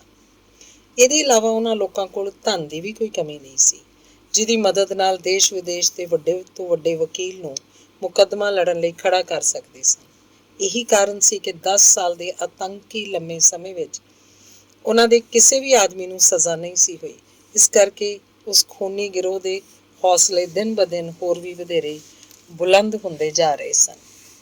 ਮੈਕਮੋਡੋ ਨੂੰ ਪਹਿਲਾਂ ਹੀ ਸਾਵਧਾਨ ਕੀਤਾ ਜਾ ਚੁੱਕਿਆ ਸੀ ਕਿ ਉਹਦੀ ਬੜੀ ਕਰੜੀ ਪ੍ਰੀਖਿਆ ਹੋਣ ਵਾਲੀ ਹੈ, ਪਰ ਉਹਨੂੰ ਕੋਈ ਇਹ ਦੱਸਣ ਵਾਲਾ ਨਹੀਂ ਸੀ ਕਿ ਉਸ ਕਰੜੀ ਪ੍ਰੀਖਿਆ ਦੀ ਰੂਪਰੇਖਾ ਕੀ ਹੋਏਗੀ। ਜਦੋਂ ਉੱਥੇ ਪਹੁੰਚਿਆ ਤਾਂ 2 ਮੈਂਬਰ ਬ੍ਰਦਰ ਉਹਨੂੰ ਬੜੀ ਗੰਭੀਰ ਪਵਿੱਤਰਤਾ ਨਾਲ ਇੱਕ ਕਮਰੇ 'ਚ ਲੈ ਗਏ। ਲੱਕੜ ਦੇ ਪਾਰਟੀਸ਼ਨ ਦੇ ਪਾਰੋਂ ਉਹਨੂੰ ਅਸੈਂਬਲੀ ਹਾਲ ਵੱਲੋਂ ਆਉਣ ਵਾਲੀਆਂ ਬਹੁਤ ਸਾਰੀਆਂ ਆਵਾਜ਼ਾਂ ਦੀ ਭਿਣਭਿਣਾਹਟ ਸੁਣਾਈ ਦਿੱਤੀ। ਉਸ ਵਿੱਚ 1-2 ਵਾਰ ਉਹਨੂੰ ਆਪਣਾ ਨਾਂ ਵੀ ਸੁਣਾਈ ਦਿੱਤਾ, ਜਿਸ ਨਾਲ ਉਹਨੂੰ ਇਸ ਗੱਲ ਦਾ ਅੰਦਾਜ਼ਾ ਹੋ ਗਿਆ ਕਿ ਉਹਦੀ ਮੈਂਬਰਸ਼ਿਪ ਬਾਰੇ ਗੱਲਬਾਤ ਕਰ ਰਹੇ ਨੇ। ਉਦੋਂ ਹੀ ਅੰਦਰੋਂ ਇੱਕ ਸੁਰੱਖਿਆ ਕਰਮੀ ਉੱਥੇ ਆ ਗਿਆ, ਜਿਹਨੇ ਆਪਣੀ ਛਾਤੀ ਉੱਤੇ ਸੁਨਹਿਰੇ ਰੰਗ ਦਾ ਇੱਕ ਕਾਮਦਾਰ ਪਟਕਾ ਲਪੇਟਿਆ ਹੋਇਆ ਸੀ। ਬਾਡੀ ਮਾਸਟਰ ਦਾ ਹੁਕਮ ਹੈ ਕਿ ਇਹਦੇ ਹੱਥ ਬੰਨ੍ਹਣ ਪਿੱਛੋਂ ਇਹਦੀਆਂ ਅੱਖਾਂ ਉੱਤੇ ਪੱਟੀ ਬੰਨ੍ਹ ਕੇ ਉੱਥੇ ਲਿਆਂਦਾ ਜਾਵੇ, ਉਹਨੇ ਉੱਥੇ ਆ ਕੇ ਕਿਹਾ। ਉਸ ਪਿੱਛੋਂ ਉਹਨਾਂ ਤਿੰਨਾਂ ਨੇ ਉਹਦਾ ਕੋਟ ਲੁਹਾ ਕੇ ਉਹਦੀ ਸੱਜੀ ਬਾਂਹ ਦੀ ਆਸਤੀਨ ਉੱਤੇ ਚੜ੍ਹਾਈ ਤੇ ਉਹਦੀਆਂ ਬਾਹਾਂ ਨੂੰ ਕੂਹਣੀਆਂ ਕੋਲੋਂ ਕੱਸ ਕੇ ਬੰਨ੍ਹ ਦਿੱਤਾ। ਇਸ ਪਿੱਛੋਂ ਇੱਕ ਮੋਟਾ ਸਾਰਾ ਕਾਲਾ ਕੰਨ ਟੋਪ ਉਹਦੇ ਸਿਰ 'ਤੇ ਰੱਖਣ ਪਿੱਛੋਂ ਉਹਦਾ ਅਗਲਾ ਹਿੱਸਾ ਇਸ ਤਰ੍ਹਾਂ ਅੱਗੇ ਵੱਲ ਖਿੱਚ ਲਿਆ ਗਿਆ ਕਿ ਉਹਦੇ ਚਿਹਰੇ ਦਾ ਨੱਕ ਤੱਕ ਦਾ ਹਿੱਸਾ ਬਿਲਕੁਲ ਢਕਿਆ ਗਿਆ। ਹੁਣ ਉਹਨੂੰ ਕੁਝ ਵੀ ਦਿਖਾਈ ਨਹੀਂ ਦੇ ਰਿਹਾ ਸੀ। ਫਿਰ ਉਹਨੂੰ ਉਸੇ ਹਾਲਤ ਵਿੱਚ ਫੜ ਕੇ ਅਸੈਂਬਲੀ ਹਾਲ 'ਚ ਲਿਜਾਇਆ ਗਿਆ। ਉਸ ਕੰਨ ਟੋਪ ਹੇਠ ਘੁੱਪ ਹਨੇਰਾ ਸੀ ਤੇ ਕੁਝ ਵੀ ਦਿਖਾਈ ਨਾ ਦੇਣ ਕਰਕੇ ਉਹਨੂੰ ਬੜਾ ਅਜੀਬ ਜਿਹਾ ਲੱਗ ਰਿਹਾ ਸੀ। ਉਹਨੂੰ ਆਪਣੇ ਆਲੇ ਦੁਆਲੇ ਆਦਮੀਆਂ ਦੀਆਂ ਆਹਟਾਂ ਤੇ ਧੀਮੀ ਗੱਲਬਾਤ ਦੀਆਂ ਸੁਰਾਂ ਵਿੱਚ ਮੈਗਜ਼ਿੰਡੀ ਦੀ ਆਵਾਜ਼ ਸੁਣਾਈ ਦਿੱਤੀ, ਜਿਹੜੀ ਕੰਨ ਟੋਪ ਨਾਲ ਕੰਨ ਢਕੇ ਹੋਣ ਕਰਕੇ ਕਿਤੋਂ ਦੂਰੋਂ ਆਉਂਦੀ ਮਹਿਸੂਸ ਹੋ ਰਹੀ ਸੀ। ਜੈਕ ਮੈਕਮੋਡੋ, ਉਹ ਆਵਾਜ਼ ਕਹਿ ਰਹੀ ਸੀ, ਕੀ ਤੂੰ ਪ੍ਰਾਚੀਨ ਆਰਡਰ ਆਫ ਫਰੀਮੈਨ ਦਾ ਪਹਿਲਾਂ ਤੋਂ ਹੀ ਮੈਂਬਰ ਹੈ? ਉਹਨੇ ਹਾਂ 'ਚ ਸਿਰ ਹਿਲਾਇਆ। ਕੀ ਤੇਰੀ ਸ਼ਿਕਾਗੋ ਮੰਡਲੀ ਦੀ ਸ਼ਾਖ ਦਾ ਨੰਬਰ 29 ਹੈ? ਉਹਨੇ ਫਿਰ ਸਿਰ ਹਿਲਾਇਆ। ਹਨੇਰੀਆਂ ਰਾਤਾਂ ਦੁਖਦਾਈ ਹੁੰਦੀਆਂ ਨੇ, ਉਸ ਆਵਾਜ਼ ਨੇ ਸੰਕੇਤਕ ਵਾਕ ਕਿਹਾ, ਅਜਨਬੀ ਮੁਸਾਫਰਾਂ ਲਈ। ਉਹਨੇ ਵੀ ਸੰਕੇਤਕ ਜਵਾਬ ਦਿੱਤਾ। ਘਟਾਵਾਂ ਗੂੜੀਆਂ ਨੇ, ਜੀ ਹਾਂ, ਤੂਫਾਨ ਆ ਰਿਹਾ। ਕੀ ਹਾਜ਼ਰ ਭਰਾ ਲੋਕ ਸੰਤੁਸ਼ਟ ਨੇ? ਬਾਡੀ ਮਾਸਟਰ ਨੇ ਪੁੱਛਿਆ। ਉੱਥੇ ਸਹਿਮਤੀ ਦੀ ਇੱਕ ਸਮੂਹਕ ਗੂੰਜ ਹੋਈ। ਅਸੀਂ ਇਹਨਾਂ ਸੰਕੇਤਾਂ ਦੇ ਪ੍ਰਤੀ ਸੰਕੇਤਾਂ ਤੋਂ ਇਹ ਜਾਣ ਗਏ ਹਾਂ ਕਿ ਤੂੰ ਵਾਕਈ ਸਾਡੇ ਵਿੱਚੋਂ ਇੱਕ ਹੈ, ਮੈਗਜ਼ਿੰਟੀ ਨੇ ਕਿਹਾ। ਅਸੀਂ ਚਾਹੁੰਦੇ ਹਾਂ ਕਿ ਤੂੰ ਇਸ ਗੱਲ ਨੂੰ ਚੰਗੀ ਤਰ੍ਹਾਂ ਜਾਣ ਲਏ ਕਿ ਇਸ ਇਲਾਕੇ 'ਚ ਤੇ ਇਹਦੇ ਆਸੇ-ਪਾਸੇ ਦੇ ਸਾਰੇ ਹੋਰ ਇਲਾਕਿਆਂ ਵਿੱਚ ਵੀ ਸਾਡੇ ਕੁਝ ਵਿਸ਼ੇਸ਼ ਨਿਯਮ ਕਾਇਦੇ ਨੇ। ਉਹਨਾਂ ਦੇ ਨਾਲ ਹੀ ਕੁਝ ਫਰਜ਼ ਵੀ ਨੇ ਜਿਹੜੇ ਸਾਡੇ ਹਰੇਕ ਮੈਂਬਰ ਨੂੰ ਨਿਭਾਉਣੇ ਪੈਂਦੇ ਨੇ। ਕੀ ਤੂੰ ਅਜ਼ਮਾਇਸ਼ ਲਈ ਤਿਆਰ ਹੈ? ਮੈਂ ਤਿਆਰ ਹਾਂ। ਕੀ ਤੂੰ ਮਜ਼ਬੂਤ ਦਿਲ ਵਾਲਾ ਹੈ? ਬਿਲਕੁਲ ਹਾਂ। ਸਾਬਤ ਕਰਨ ਲਈ ਅੱਗੇ ਵੱਧ ਕੇ ਦਿਖਾ। ਜਿਵੇਂ ਹੀ ਉਹ ਇਹ ਸ਼ਬਦ ਕਹੇ ਗਏ, ਉਹਨੂੰ ਆਪਣੀਆਂ ਅੱਖਾਂ ਉੱਤੇ ਦੋ ਨੁਕੀਲੀਆਂ ਜਿਹੀਆਂ ਚੀਜ਼ਾਂ ਰੱਖੀਆਂ ਮਹਿਸੂਸ ਹੋਈਆਂ। ਉਹਨਾਂ ਦੇ ਦਬਾਅ ਤੋਂ ਇੰਝ ਲੱਗ ਰਿਹਾ ਸੀ ਜਿਵੇਂ ਆਪਣੀਆਂ ਅੱਖਾਂ ਗੁਆ ਬਹਿਣ ਦਾ ਖਤਰਾ ਲਏ ਬਿਨਾਂ ਅੱਗੇ ਨਹੀਂ ਵੱਧ ਸਕੇਗਾ। ਇਹਦੇ ਬਾਵਜੂਦ ਉਹਨੇ ਦਲੇਰੀ ਨਾਲ ਆਪਣਾ ਪੈਰ ਅੱਗੇ ਵਧਾਇਆ ਤੇ ਉਹਦੇ ਇੰਝ ਕਰਦਿਆਂ ਹੀ ਦਬਾਅ ਯਕਦਮ ਹਟ ਗਿਆ। ਉਹਦੇ ਨਾਲ ਉੱਥੇ ਤਾੜੀਆਂ ਦੀ ਗੂੰਜ ਸੁਣਾਈ ਦਿੱਤੀ। ਇਹ ਮਜ਼ਬੂਤ ਦਿਲ ਵਾਲਾ ਹੈ, ਆਵਾਜ਼ ਨੇ ਕਿਹਾ ਤੇ ਫਿਰ ਪੁੱਛਿਆ, ਕੀ ਤੂੰ ਪੀੜ ਨੂੰ ਸਹਿਣ ਕਰ ਸਕਦਾ ਹੈ? ਓਨੀ ਚੰਗੀ ਤਰ੍ਹਾਂ ਜਿੰਨੀ ਕੋਈ ਦੂਜਾ ਸਹਿ ਸਕਦਾ ਹੈ। ਅਜਮਾਓ ਇਹਨੂੰ। ਅਗਲੇ ਛੇਨੀ ਉਹਨੂੰ ਉਹਦੀ ਬਾਂਹ 'ਚੋਂ ਪੀੜ ਦੀ ਅਜਿਹੀ ਭਿਅੰਕਰ ਲਹਿਰ ਉੱਠੀ ਕਿ ਉਹ ਬੜੀ ਮੁਸ਼ਕਿਲ ਨਾਲ ਆਪਣੇ ਗਲੇ 'ਚੋਂ ਇੱਕ ਦਰਦਨਾਕ ਚੀਕ ਨੂੰ ਨਿਕਲਣ ਤੋਂ ਰੋਕ ਸਕਿਆ। ਇਸ ਅਣਕਿਆਸੇ ਸੰਕਟ ਨਾਲ ਉਹ ਲਗਭਗ ਬੇਹੋਸ਼ ਹੋਣ ਵਾਲਾ ਹੋ ਗਿਆ ਸੀ, ਪਰ ਉਹਨੇ ਆਪਣੇ ਬੁੱਲ੍ਹਾਂ ਨੂੰ ਦੰਦਾਂ ਹੇਠ ਨੱਪ ਲਿਆ ਤੇ ਹੱਥਾਂ ਦੀਆਂ ਮੁੱਠੀਆਂ ਕੱਸ ਕੇ ਕਿਸੇ ਤਰ੍ਹਾਂ ਆਪਣੀ ਉਸ ਭਿਆਨਕ ਤਕਲੀਫ ਨੂੰ ਆਪਣੇ ਅੰਦਰ ਹੀ ਲੁਕਾਈ ਰੱਖਿਆ। ਮੈਂ ਇਸ ਨਾਲੋਂ ਵੱਧ ਵੀ ਸਹਿ ਸਕਦਾ, ਕੁਝ ਛਿਣ ਬਾਅਦ ਉਹਨੇ ਕਿਹਾ। ਕਿਸੇ ਆਦਮੀ ਦੁਆਰਾ ਉੱਥੋਂ ਦੀ ਯੂਨੀਅਨ ਵਿੱਚ ਸ਼ਾਮਲ ਹੋਣ ਸਮੇਂ ਅਜਿਹਾ ਪ੍ਰਦਰਸ਼ਨ ਪਹਿਲਾਂ ਕਦੀ ਨਹੀਂ ਕੀਤਾ ਗਿਆ ਸੀ। ਬਹੁਤ ਸਾਰੇ ਹੱਥਾਂ ਨੇ ਉਹਦੀ ਪਿੱਠ ਥਾਪੜ ਕੇ ਉਹਨੂੰ ਸ਼ਾਬਾਸ਼ੀ ਦਿੱਤੀ ਤੇ ਨਾਲ ਹੀ ਉਹਦੇ ਸਿਰ ਤੋਂ ਕੰਨ ਟੋਪ ਲਾ ਦਿੱਤਾ। ਉਹ ਉੱਥੇ ਅੱਖਾਂ ਝਮਕਾਉਂਦਾ ਤੇ ਮੁਸਕਰਾਉਂਦਾ ਹੋਇਆ ਉਹਨਾਂ ਲੋਕਾਂ ਦੀਆਂ ਵਧਾਈਆਂ ਸਵੀਕਾਰ ਕਰਦਾ ਰਿਹਾ। ਇੱਕ ਆਖਰੀ ਗੱਲ ਹੋਰ, ਬ੍ਰਦਰ ਮੈਕਮੋਡੇ, ਮੈਗਜ਼ਿੰਟੀ ਨੇ ਕਿਹਾ, ਤੁਸੀਂ ਹੁਣ ਗੋਪਨੀਯਤਾ ਤੇ ਵਫਾਦਾਰੀ ਦੀ ਸਹੁੰ ਲੈ ਚੁੱਕੇ ਹੋ। ਇਸ ਲਈ ਹੁਣ ਇਸ ਗੱਲ ਨੂੰ ਹਮੇਸ਼ਾ ਯਾਦ ਰੱਖਣਾ ਕਿ ਜੇ ਤੁਸੀਂ ਇਸ ਸਹੁੰ ਨੂੰ ਕਦੀ ਤੋੜਿਆ ਤਾਂ ਉਹਦੀ ਸਿਰਫ ਇੱਕੋ ਸਜ਼ਾ ਹੈ, ਫੌਰਨ ਤੇ ਨਿਸ਼ਚਿਤ ਮੌਤ। ਮੈਨੂੰ ਇਹ ਗੱਲ ਯਾਦ ਰਹੇਗੀ ਤੇ ਤੁਹਾਨੂੰ ਹਰ ਹਾਲ 'ਚ ਬਾਡੀ ਮਾਸਟਰ ਦੇ ਹੁਕਮਾਂ ਦਾ ਪਾਲਣ ਕਰਨਾ ਪਏਗਾ। ਮੈਂ ਕਰਾਂਗਾ। ਬਸ ਤਾਂ ਮੈਂ ਸੁਸਾਇਟੀ ਦੀ ਮਿਸਾ ਮੰਡਲ ਸ਼ਾਖਾ 341 ਦੇ ਨਾਂ ਤੇ ਤੁਹਾਡਾ ਇਸ ਯੂਨੀਅਨ 'ਚ ਸਵਾਗਤ ਕਰਦਾ। ਬ੍ਰਦਰ ਸਕਾਲਨ, ਤੁਸੀਂ ਮੇਜ਼ 'ਤੇ ਰੱਖੀ ਸ਼ਰਾਬ ਦੀ ਬੋਤਲ ਖੋਲ੍ਹਣੀਆਂ ਸ਼ੁਰੂ ਕਰੋ ਤਾਂ ਕਿ ਅਸੀਂ ਆਪਣੇ ਕਾਬਲ ਬ੍ਰਦਰ ਦੇ ਸਵਾਗਤ 'ਚ ਇੱਕ ਦੂਜੇ ਦੇ ਨਾਲ ਜਾਮ ਟਕਰਾ ਸਕੀਏ। ਮੈਕਮੋਡੋ ਦਾ ਕੋਟ ਲਿਆ ਕੇ ਉਹਨੂੰ ਦੇ ਦਿੱਤਾ ਗਿਆ ਸੀ, ਪਰ ਉਹਨੂੰ ਪਾਉਣ ਤੋਂ ਪਹਿਲਾਂ ਉਹਨੇ ਆਪਣੀ ਸੱਜੀ ਬਾਂਹ ਦਾ ਨਿਰੀਖਣ ਕੀਤਾ, ਜਿਸ 'ਚ ਅਜੇ ਵੀ ਬੜੀ ਭਿਅੰਕਰ ਜਲਨ ਹੋ ਰਹੀ ਸੀ। ਦਹਿਕ ਦੇ ਲਾਲ ਲੋਹੇ ਨਾਲ ਦਾਗ ਦਿੱਤੇ ਜਾਣ ਕਰਕੇ ਉੱਥੋਂ ਦਾ ਮਾਸ ਸੜ ਗਿਆ ਸੀ ਤੇ ਇੱਕ ਛੋਟੇ ਜਿਹੇ ਗੋਲ ਘੇਰੇ ਵਿਚਕਾਰ ਤ੍ਰਿਸ਼ੂਲ ਦਾ ਨਿਸ਼ਾਨ ਉੱਭਰ ਆਇਆ ਸੀ। ਉਹਦੇ ਆਸੇ-ਪਾਸੇ ਖੜੇ ਇੱਕ ਦੋ ਹੋਰ ਜਣਿਆਂ ਨੇ ਵੀ ਆਪਣੀਆਂ ਬਾਹਾਂ ਉੱਪਰ ਚੜ੍ਹਾ ਕੇ ਆਪਣੀਆਂ ਬਾਹਾਂ ਉੱਤੇ ਬਣਿਆ ਉੱਥੋਂ ਦੀ ਯੂਨੀਅਨ ਦਾ ਉਹ ਨਿਸ਼ਾਨ ਦਿਖਾਇਆ। ਇਹ ਸਾਡੇ ਸਾਰਿਆਂ ਦੀ ਬਾਂਹ 'ਤੇ ਹੈ, ਇੱਕ ਨੇ ਕਿਹਾ, ਪਰ ਇਹਦੇ ਦਾਗੇ ਜਾਣ ਵੇਲੇ ਅਸੀਂ ਤੇਰੇ ਜਿੰਨੇ ਬਹਾਦਰ ਨਹੀਂ ਸੀ ਬਣੇ ਰਹਿ ਸਕੇ। ਹਾਲਾਂਕਿ ਮੈਕਮੋਡੋ ਦੀ ਬਾਂਹ ਦਾ ਉਹ ਨਿਸ਼ਾਨ ਅਜੇ ਵੀ ਸੜਨ ਦੀ ਤਕਲੀਫ ਸਦਕਾ ਖਾਸਾ ਪੀੜ ਕਰ ਰਿਹਾ ਸੀ, ਪਰ ਉਹਨੇ ਫਿਰ ਵੀ ਲਾਪਰਵਾਹੀ ਨਾਲ ਗਰਦਨ ਨੂੰ ਝਟਕਾ ਦਿੰਦਿਆਂ ਕਿਹਾ, ਇਹ ਤਾਂ ਕੁਝ ਵੀ ਨਹੀਂ ਹੈ। ਜਦੋਂ ਪਹਿਲੀ ਰਸਮ ਪੂਰੀ ਹੋ ਜਾਣ ਪਿੱਛੋਂ ਸਭ ਨੂੰ ਸ਼ਰਾਬ ਦਿੱਤੀ ਗਈ ਤਾਂ ਸਭਾ ਦੀ ਕਾਰਵਾਈ ਨੂੰ ਅੱਗੇ ਵਧਾਇਆ ਗਿਆ। ਮੈਕਮੋਡੋ, ਜਿਹੜਾ ਕਿ ਸ਼ਿਕਾਗੋ ਮੰਡਲ ਦੀਆਂ ਸਧਾਰਨ ਗਤੀਵਿਧੀਆਂ ਬਾਰੇ ਹੀ ਜਾਣਦਾ ਸੀ, ਅਗਲੀ ਕਾਰਵਾਈ ਬੜੇ ਧਿਆਨ ਤੇ ਏਡੀ ਹੈਰਾਨੀ ਨਾਲ, ਜਿਹਨੂੰ ਉਹਨੇ ਬੜੀ ਹੁਸ਼ਿਆਰੀ ਨਾਲ ਛਿਪਾਇਆ ਸੀ, ਸੁਣਨ ਤੇ ਦੇਖਣ ਲੱਗਾ। ਅੱਜ ਦੀ ਕਾਰਵਾਈ ਦਾ ਪਹਿਲਾ ਕਾਰਜ ਇਸ ਚਿੱਠੀ ਉੱਪਰ ਵਿਚਾਰ ਕਰਨਾ, ਜਿਹੜੀ ਮੇਰਟਨ ਕਾਊਂਟਰੀ ਦੀ ਮੰਡਲ ਸ਼ਾਖਾ 249 ਦੇ ਬਾਡੀ ਮਾਸਟਰ ਵਿੰਡਲ ਨੇ ਭੇਜੀ ਹੈ। ਲਿਖਿਆ ਹੈ, ਸ਼੍ਰੀਮਾਨ JIO, Rai and ਸਟਰਟ marsh ਕੋਇਲਾ company ਦੇ ਮਾਲਕ ਐਂਡਿਊ ਰਾਏ ਨੂੰ ਸਬਕ ਸਿਖਾਉਣਾ ਹੈ। ਤੁਹਾਨੂੰ ਯਾਦ ਹੋਏਗਾ ਤੁਹਾਡੀ ਸ਼ਾਖਾ ਉੱਤੇ ਸਾਡਾ ਇੱਕ ਉਧਾਰ ਬਾਕੀ ਹੈ। ਜਦੋਂ ਤੁਸੀਂ ਪਿਛਲੇ ਪਤਝੜ ਦੇ ਮੌਸਮ 'ਚ ਇੱਕ ਗਸ਼ਤੀ ਸਿਪਾਹੀ ਦੇ ਮਾਮਲੇ 'ਚ ਸਾਡੀ ਸ਼ਾਖਾ ਦੇ 2 ਆਦਮੀਆਂ ਨੂੰ ਉਧਾਰ ਲਿਆ ਸੀ, ਹੁਣ ਤੁਸੀਂ ਆਪਣੇ 2 ਬਿਹਤਰੀਨ ਆਦਮੀ ਸਾਡੇ ਕੋਲ ਭੇਜ ਦਿਓ, ਜਿਹੜੇ ਸਾਡੀ ਸ਼ਾਖਾ ਦੇ ਖਜ਼ਾਨਚੀ ਬ੍ਰਦਰ ਹਿਗਜਿਨਸ ਨੂੰ ਰਿਪੋਰਟ ਕਰਨਗੇ, ਜਿਹਦਾ ਪਤਾ ਤੁਹਾਡੇ ਕੋਲ ਹੈ। ਉਹ ਉਹਨਾਂ ਨੂੰ ਸਭ ਸਮਝਾ ਦੇਗਾ ਕਿ ਕਦੋਂ ਕਿੱਥੇ ਉਹਨਾਂ ਨੇ ਕੀ ਕਰਨਾ ਹੈ। ਤੁਹਾਡੀ ਆਜ਼ਾਦੀ ਦਾ ਇੱਛਕ, ਤੁਹਾਡਾ ਫ੍ਰੀਮੈਨ ਬ੍ਰਦਰ JW ਵਿੰਡਲ। ਅਸੀਂ ਜਦੋਂ ਵੀ ਕਦੀ ਵਿੰਡਲ ਤੋਂ ਕਿਸੇ ਖਾਸ ਮੌਕੇ 'ਤੇ ਉਹਦੇ 1-2 ਆਦਮੀਆਂ ਦੀ ਮੰਗ ਕੀਤੀ ਤਾਂ ਉਹਨੇ ਕਦੀ ਇਨਕਾਰ ਨਹੀਂ ਕੀਤਾ, ਇਸ ਲਈ ਇਸ ਸਮੇਂ ਸਾਨੂੰ ਵੀ ਇਨਕਾਰ ਨਹੀਂ ਕਰਨਾ ਚਾਹੀਦਾ। ਇੰਨਾ ਕਹਿ ਕੇ ਮੈਗਜ਼ਿਟੀ ਰੁਕਿਆ ਅਤੇ ਉਹਨੇ ਆਪਣੀਆਂ ਖਤਰਨਾਕ ਅੱਖਾਂ ਨੂੰ ਕਮਰੇ ਚਾਰੇ ਪਾਸੇ ਘੁਮਾਇਆ, ਫਿਰ ਬੋਲਿਆ, ਇਸ ਕੰਮ ਲਈ ਕੌਣ ਸਵੈ ਇੱਛਾ ਨਾਲ ਆਪਣੇ ਆਪ ਨੂੰ ਪੇਸ਼ ਕਰਨਾ ਚਾਹੁੰਦਾ ਹੈ। ਕਈ ਨੌਜਵਾਨਾਂ ਦੇ ਹੱਥ ਇਕੱਠੇ ਹਵਾ 'ਚ ਉੱਠ ਖੜ੍ਹੇ ਹੋਏ। ਬੌਡੀ ਮਾਸਟਰ ਨੇ ਉਹਨਾਂ ਵੱਲ ਦੇਖਿਆ ਅਤੇ ਫਿਰ ਇੱਕ ਸੰਤੋਖ ਤੇ ਖੁਸ਼ੀ ਭਰੀ ਮੁਸਕਾਨ ਨਾਲ ਮੁਸਕਰਾਇਆ। ਤੁਸੀਂ ਇਸ ਕੰਮ ਨੂੰ ਕਰੋਗੇ ਟਾਈਗਰ ਕਾਰਮੈਕ? ਜੇ ਤੁਸੀਂ ਇਸ ਕੰਮ ਨੂੰ ਵੀ ਪਿਛਲੇ ਵਾਂਗ ਖੂਬਸੂਰਤੀ ਨਾਲ ਕੀਤਾ ਤੇ ਸਾਡੇ ਲੋਕਾਂ ਲਈ ਬੜੇ ਫਖਰ ਦੀ ਗੱਲ ਹੋਏਗੀ ਅਤੇ ਇਹਦੇ ਨਾਲ ਤੁਸੀਂ ਜਾਓਗੇ ਵਿਲਸਨ। ਪਰ ਮੇਰੇ ਕੋਲ ਪਿਸਤੌਲ ਨਹੀਂ ਹੈ, ਉਸ ਵਲੰਟੀਅਰ ਨੇ ਕਿਹਾ, ਜਿਹੜਾ ਅਜੇ ਮੁਸ਼ਕਿਲ ਨਾਲ 16-17 ਸਾਲ ਦਾ ਛੋਕਰਾ ਹੀ ਸੀ। ਇਹ ਤੁਹਾਡਾ ਪਹਿਲਾ ਮੌਕਾ ਹੀ ਹੈ ਨਾ? ਖੈਰ ਤੁਸਾਂ ਵੀ ਤਾਂ ਇੱਕ ਨਾ ਇੱਕ ਦਿਨ ਆਪਣੇ ਹੱਥ ਖੂਨ ਨਾਲ ਰੰਗਣੇ ਹੀ ਨੇ। ਮੈਂ ਸਮਝਦਾ ਕਿ ਤੁਹਾਡੇ ਲਈ ਇਹ ਬੜੀ ਸ਼ਾਨਦਾਰ ਸ਼ੁਰੂਆਤ ਰਹੇਗੀ। ਜਿੱਥੋਂ ਤੱਕ ਪਿਸਤੌਲ ਦਾ ਸਵਾਲ ਹੈ ਤਾਂ ਉਹ ਤੁਹਾਨੂੰ ਸੋਮਵਾਰ ਨੂੰ ਇੱਥੋਂ ਜਾਣ ਸਮੇਂ ਮਿਲ ਜਾਏਗੀ, ਅਤੇ ਜਦੋਂ ਤੁਸੀਂ ਲੋਕ ਉੱਥੋਂ ਸਫਲ ਹੋ ਕੇ ਪਰਤ ਆਓਗੇ ਤਾਂ ਤੁਹਾਡਾ ਜ਼ਬਰਦਸਤ ਸਵਾਗਤ ਕੀਤਾ ਜਾਏਗਾ। ਇਸ ਵਾਰੀ ਕੋਈ ਇਨਾਮ ਵਗੈਰਾ ਵੀ ਹੈ ਜਾਂ ਨਹੀਂ? ਕਾਰਮੈਕ ਨੇ ਪੁੱਛਿਆ, ਜਿਹੜਾ ਪੱਕੇ ਭਾਰੇ ਚਿਹਰੇ ਵਾਲਾ ਨਿਰਦਈ ਆਦਮੀ ਸੀ ਅਤੇ ਜਿਹਨੇ ਆਪਣੀ ਕੁਰਖਤ ਕਰੂਰਤਾ ਸਦਕਾ ਟਾਈਗਰ ਦਾ ਖਿਤਾਬ ਹਾਸਲ ਕੀਤਾ ਹੋਇਆ ਸੀ। ਇਨਾਮ ਬਾਰੇ ਨਾ ਸੋਚੋ। ਤੁਸੀਂ ਇਹ ਕੰਮ ਆਪਣੀ ਯੂਨੀਅਨ ਤੇ ਇਸ ਨਾਲ ਸੰਬੰਧਿਤ ਮੈਂਬਰਾਂ ਦੇ ਮਾਣ ਲਈ ਕਰਨਾ ਹੈ। ਵੈਸੇ ਹੋ ਸਕਦਾ ਹੈ ਕੰਮ ਹੋ ਜਾਣ ਤੋਂ ਪਿੱਛੋਂ ਤੁਹਾਨੂੰ ਥੋੜ੍ਹੇ ਬਹੁਤ ਡਾਲਰ ਵੱਖਰੇ ਮਿਲ ਜਾਣ। ਵੈਸੇ ਉਸ ਆਦਮੀ ਦਾ ਕਸੂਰ ਕੀ ਹੈ? ਛੋਕਰੇ ਵਿਲਸਨ ਨੇ ਜਾਣਨਾ ਚਾਹਿਆ। ਇਹ ਤੁਹਾਡੇ ਵਰਗਿਆਂ ਦੇ ਪੁੱਛਣ ਵਾਲੀ ਗੱਲ ਨਹੀਂ ਹੈ ਕਿ ਉਸ ਆਦਮੀ ਦਾ ਕਸੂਰ ਕੀ ਹੈ। ਇਹਦਾ ਫੈਸਲਾ ਉੱਥੇ ਕੀਤਾ ਗਿਆ। ਕਿਉਂ ਕੀਤਾ ਗਿਆ, ਇਹ ਜਾਣਨ ਦੀ ਸਾਨੂੰ ਕੋਈ ਜ਼ਰੂਰਤ ਨਹੀਂ।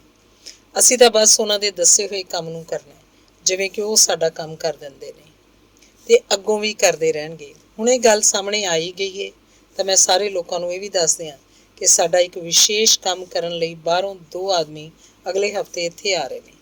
ਕਿਹੜੇ ਨੇ ਉਹ?